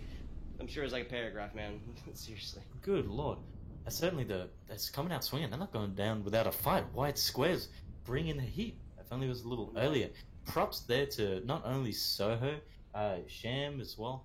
I think Wally there coming out swinging with that Zenyatta. Fantastic work as well. The Graviton surges for both teams have been on point, but it seems like Zypher is prevailing. They got the morale boost. It seems like they're getting that ultimates a lot quicker than Crack and Black here. They seem to be sitting on them maybe for a little longer. I don't know for coordination, but they're not going down without a fight. Indeed, Miss Sir. Sham and Soho. I mean, that combination is just so classic, right? And we've seen that since day one Overwatch. You know, you have a Reinhardt in front, throw your self-destruct behind him. Now he's got to make the decision. Is he going to, keep up his shield in front of you and die the self-destruct? Or is he going to risk the Shatter coming in to turn around and block that instant damage off? It's always, always the mind games. I think the Reinhardt mind games are one of the most interesting things about this game of Overwatch. Yeah, I think Kraken Black are ready. They're trying to buffer some space back there for that aggressive energy. They know that's going to be coming out from wide squares. Zeke's out that charges. They come through that side room. They're ready for it. You can see the members of Kraken Black trying to buffer for it, trying to work their way backwards, making sure that they don't concede any ground. But Sleepy coming up to the rear, coming to get swinging. And swinging indeed, this team flowing like water again around the defending team. Kraken Black barely able to hold on here. Sleepy as he is going to fall in the middle of this, but this offensive team has already taken a tick and a little bit more. They've lost several, but that's going to be it. Yeah, exactly. There you go. Taking members of Kraken Black while they're down low. You love to see it, Flicks. You love to see it. Kraken Black were looking solid, but Psycho was on the point all by himself, despite the personal bubble shield, trying to keep him alive. It wasn't enough. Got D-Mac. It was just swinging for Sham. He went to the race, he was cleaning up after, and they just rolled over and they couldn't do anything. They had no line of sight, no healing for Psycho, so they're doing well. Now they're pulling the aggressiveness again, but I don't think they can really afford to do this. Yeah, they're not going all the way up with it. They really can't afford to lose a single member. With a Mercy maybe, but with lots of ultimates on board, they don't want to do that because of losing this one out. They could really, really elongate this out. Grab coming out, there's a self-destruct! Does take out Paso, well done! That's the main tank first deleted. Shatter following it up, and now the Dream is still alive. White squares are up, and they are a-rolling, Flicks. They're not going to be stopped in their tracks so easily. It seems like one of those games where they're going to get rolled or they're going to stop them dead in the tracks. It was a valiant attempt by Kraken Black, and they got a bit of time to come back and build up their ultimates at all. But it's a costly blow, especially when they did burn about 3 ultimates. They do have these defensive ones, so it's going to be hard for White Squares to not push it into overtime. They're not going to roll over Kraken Black as fast as they'd like to, especially when they just went through those couple of ultimates. It's going to be a close fight here. They're either going to get wiped. White Squares looking back, they know they're coming in. He really needs to set this one up soon. Soho is really going to want to eat this one up because that is really kind of a win condition for the side. There's Sham in it, Sleepy Easy next. Self-destruct in the back and a charge sets it up and knocks it down for Sham. Transcendence coming out for Wally, but that one's done. Lots of members from Kraken Black taking them out. It's only going to be here unless the self-destruct gets it. Oh no, only Kairu, and that's going to be it. Very well done by White Squares to still get this that far up. That is impressive. Wait, what? Sorry, I thought you were talking about them. I thought you meant they were pushing for no White Squares. Props to them. They got it far. Good. Yeah, they really did, right? I mean, getting the first tick or getting the first point is always, obviously you're rewarded with time. Yeah. That's a really big one. That takes a lot of time. Even with 3 members on, I think it takes a full 20 seconds to take a point. Yeah. 15 seconds. But both teams have been very competent. We haven't seen much resistance when they're taking this first point. So the aggression, man. But the pressure's on for them to get the same. I want to talk about Soho a little because I see him all the time playing very aggressive with the D.Va. But is that costing them, especially when the Zeetzel's Graviton Surge is coming out? Would it be best for him to sit back and try to eat that more than jumping onto the high ground to contest? It seems to be a bit of a trade-off, especially considering how crucial this ultimate is. I've seen him a couple times where he's been skirmishing with, I think, Psycho, who was the D.Va on the other team. But I don't know if that's costly enough. But offensive talk. I like what I'm seeing. Like a philosophical question, right? We talked earlier. Posed the question, is it better for that Mercy to just go and try and get the Resident Bastion, or continue on with their Valkyrie ultimate, try and keep heals up? It's just literally, who knows? We can only theory craft at this point. Soho, I believe, has gotten a couple leads, or have these all been Psycho? Or no, somebody else is playing. Excuse me. We'll speculate later. Paso and company flowing on in here like water. No, I said it before, and I love the way it sounds. About halfway onto a tick here for this offensive team. They have 4 minutes, but Paso falling first is not a great way to start. Of course, we have, oh my goodness, as I say that, Sham now down. These teams fighting even. No main tanks to be seen, only Brig shields up. Now up here, they're getting very close. There's the first tick, and with 3 minutes on the clock, if they take this all the way, they're going to be in a very good position here, Flicks. especially considering they got the time now. But are they too far ahead? Are they going to get enveloped by the rest of the team of White Square? Sham managing to find Wills. He's coming out swinging. They're not having anybody for that. Charge! Put him in. Oh my god! Sham taken out by a really well-placed charge, and this team is so close. Oh, this Brig was not able to get there. Sleepy's, he was not able to get there at the last second. Team's gonna be rewarded for 30 seconds, and they're gonna get loads of kills. Flicks tech out this Ulticon. White Squares, they've had that high energy from that kill. There's the Battle of the Zyra, Zeke Zone both going at it, but he does prevail. Back to 0 for Zeph, which is going to be a bit of trouble for them. Not going to go as aggressive as they did in the first round, but still going to skirmish. Why wouldn't you? Sham here, hoping to see those big Earth Shatters, Soho as well. We're going to have to wait and see, because there's no contest here for Kraken Black. They're not going to be able to... Oh, I spoke too soon. We have both ranges now. So. Okay, a little mirror compositions coming on out here, and loads of ultimates. But with this much time, they're not really going to be as win conditions. Oh, that got touched by the corner, and Sham falls. I'm not even sure if that was intentional. If it was, that was beautifully done, Psycho. Soho answering with his own big self-destruct against the main tank of the opposing team, but it looks like that is going to be the only main pick. 1 minute 40 seconds on the clock as Soho is deleted. That is going to be the last of their opposition. They're going to keep it rolling here in just a second. They may want to keep 3 on to try and get this in as quickly as possible. They do have it a minute and a half self-destruct, or sound barrier, excuse me, coming on down here. They're all in there, 2 meters away, 1 meter, no touch! That's it! Kraken Black with the 4-0! 4-0. We saw Morph Black going 3-1 last time, but Kraken Black aren't taking any of it. 4-0, fantastic cleanup. Wow. Yeah, let's watch this one here. I'm sure Sham will put on a good little show. Let's have a watch it. This is when the rest of the team turned away. They were staring into the sky, looking at that Diva Bomber is going. So it just opened up an opportunity for him. Really doing good work on those Reinhardts. The key plays, Sham and Zyf. There's mainly the Zyras and the Reinhardts from both teams are the key components. Not to forget the strong foundations for both teams by the supports, putting on a very good show and a strong opening. White Squares certainly see they do have that aggressive energy and the potential to turn it on when they need to. We saw that they definitely can do it.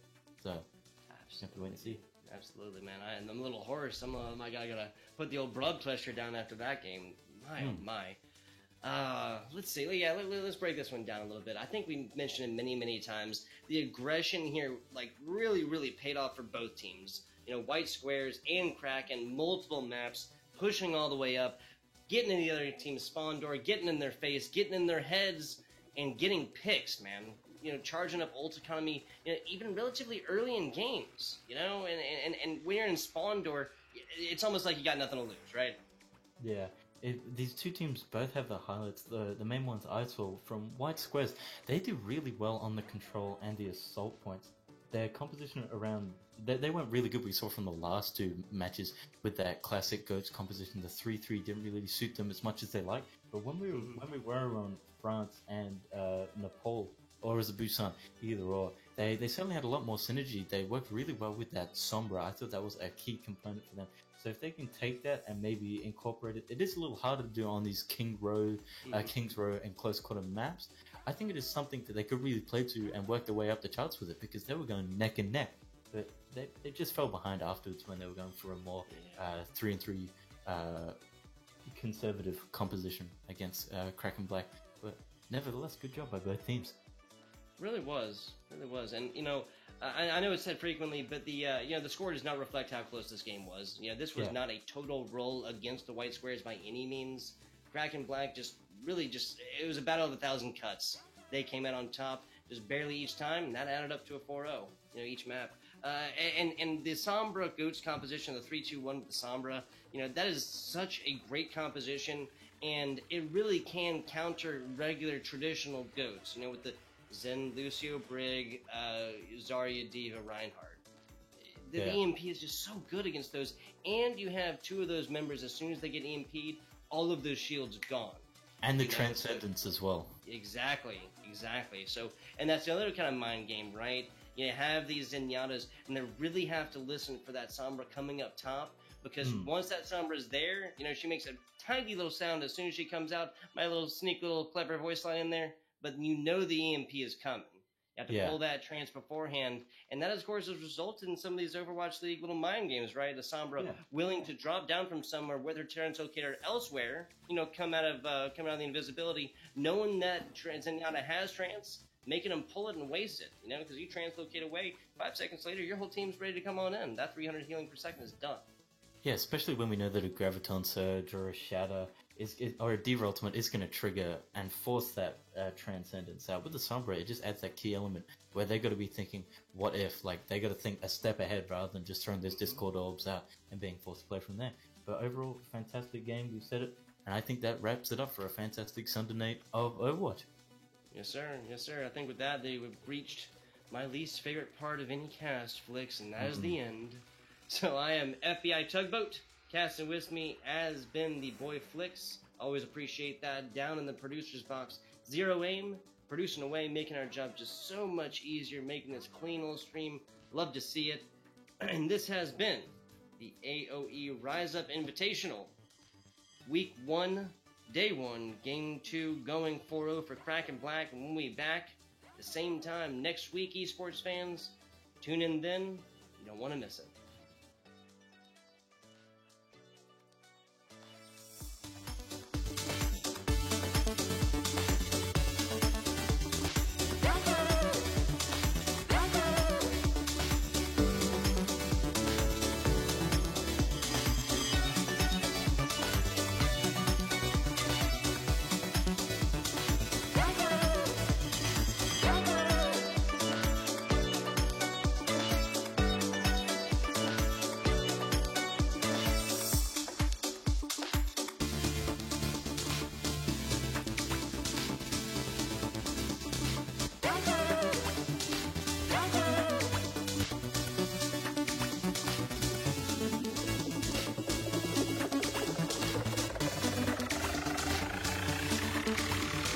Go!